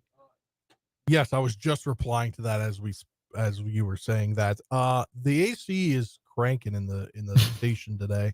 So every break, or not every break, some breaks I'm leaving. I'm walking out of the studio. Not like it's a little warm in here because the door's closed and the air's stagnant right now. But if you walk around the station, it's surprisingly cool. Also, some news on the NBA Finals game tonight. Kristaps Porzingis out. He is not going to play due to the whatever injury it is in his foot. There's only been 36 cases since like in a 2006 study across the world. I saw too that it is almost always something that happens for women. It's very I didn't see that part. It's rare already, and even rarer in men. Crazy. Yeah. Who you got then? I got the Mavericks. Give me the Mavs. That's an emotional pick, but give me the Mavs in that game tonight. Royals baseball in action coming up tonight and tomorrow. We will be on following tomorrow's game. It's a 1:10 first pitch. We will be on somewhere around 4 o'clock as soon as post game is over. Tonight, it will be Dan Altavilla as well as Daniel Lynch. He'll get the bulk of the duty, and Altavilla will be the opener. Cody Poteet is the starter for the Yankees tonight. Tomorrow, Nestor Cortez goes for the Yankees. Alec Marsh goes for the Royals. Can the boys in blue salvage at least one of these final two games? I think so. I think they talked about it as a team probably, and like, we're going to get going. We're going to get back off the schneid. And, I don't know if it was I think it was last night. Quatraro put it pretty well in the post-game presser. He says these kind of things happen to all teams. Like, you get into a tough stretch, you're facing a really good team. Like, we've been a good team this year. We've proved that so far this year. So I think that in that way, I think they can split the series. Cody Poteet, who's getting the start tonight for the Yankees, he has made 3 appearances, 3 starts so far this year, 15 2/3 innings, has an ERA of 1.72. He is a fielding independent number of 4.35. So if you haven't been following along, when your ERA is that much better than your fielding independent, that generally means you've been the beneficiary of a good amount of luck. That's a small sample for Poteet. That's not an overwhelming sample to make a judgment with, but it feels like the kind of guy the Royals might be able to find some success against.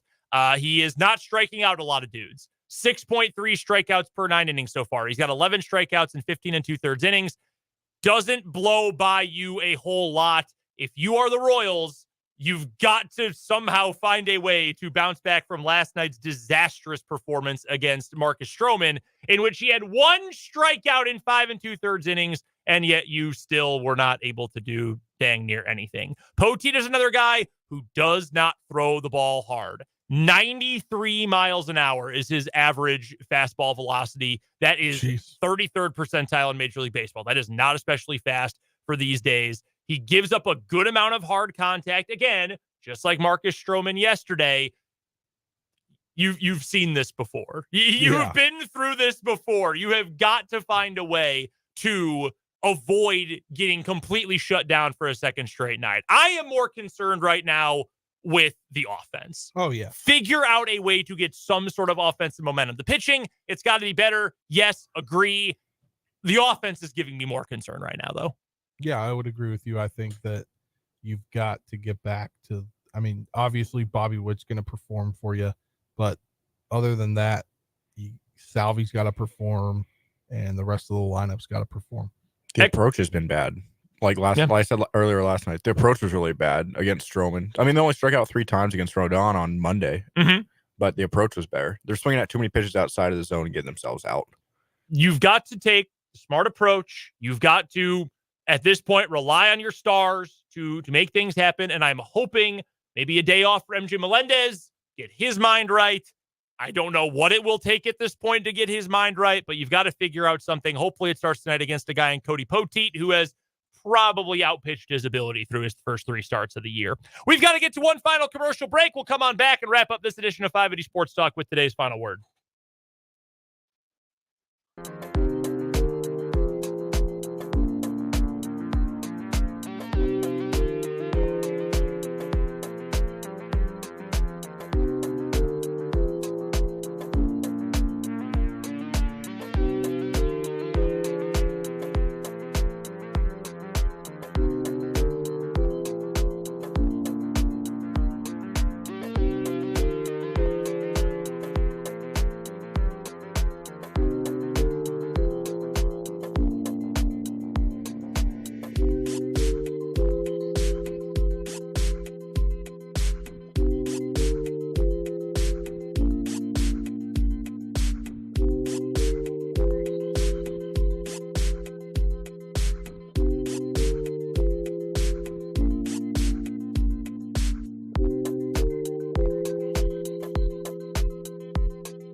Wrapping up 580 Sports Talk with today's final word, Spencer Dupuis. The floor is yours. The Royals, they just need to get back. They need to get back into the swing of things, literally, right? Literally.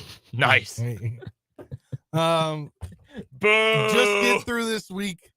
Get through this weekend. Things will get better, but you got to start putting good at-bats together, and that was the issue last night in the big blowout. But good news with Renfroe, honestly. That's huge news that he's going to be back sooner rather than later. Yeah, that is massive with how well he has been playing recently. To get him back in maybe 3 weeks instead of 8 weeks, potentially, that's a really huge deal. Final word for me for today. Man, Chris Jones is something else. And I mean that in the absolute best way possible. He is going to have to continue to evolve his role over time. He was talking about Travis Kelce today. He was asked, I believe it was by our pal Adam Teicher of ESPN, about how, hey, Travis Kelce was talking about what his future is going to look like. What does retirement look like for you? Do you ever think about that today? But there are actually a lot of comparisons I think you can make between the careers at this point for Chris Jones and Travis Kelce, even though Jones is 4 years younger than Kelce is. You might have to change the workload a little bit as they get a little bit older. You have to take on more types of leadership roles. You've got to fill other responsibilities that for Kelce last year, guys couldn't fill. Guys couldn't catch the ball. Guys couldn't get open. He had to do a little bit more, even though he was playing kind of hurt. As Chris Jones continues to age, and as the defensive line continues to go through this era of flux that they're going to be in 2024, he's probably going to have to pick up different responsibilities. The bright side of that, though, is that Chris Jones might be a Hall of Famer. Chris Jones is one of the best defensive tackles in the game today, and he's one of the best pass rushing defensive tackles of all time. He's feeling good. He's happy to be back at minicamp and eventually training camp. And as long as he feels good, that Chiefs defense is probably going to be pretty good as well. We will be back tomorrow for a short show. We will join you after the finale of Royals versus Yankees. Game 3 of the series coming up in just a little bit. And Game 4 tomorrow afternoon at 1:10. We'll join you after that. Until then, for our intern, Trenton Kraxner, for Spencer Dupuis, I'm Brendan Dworzinski. Overtime is next after this edition of 580 Sports Talk.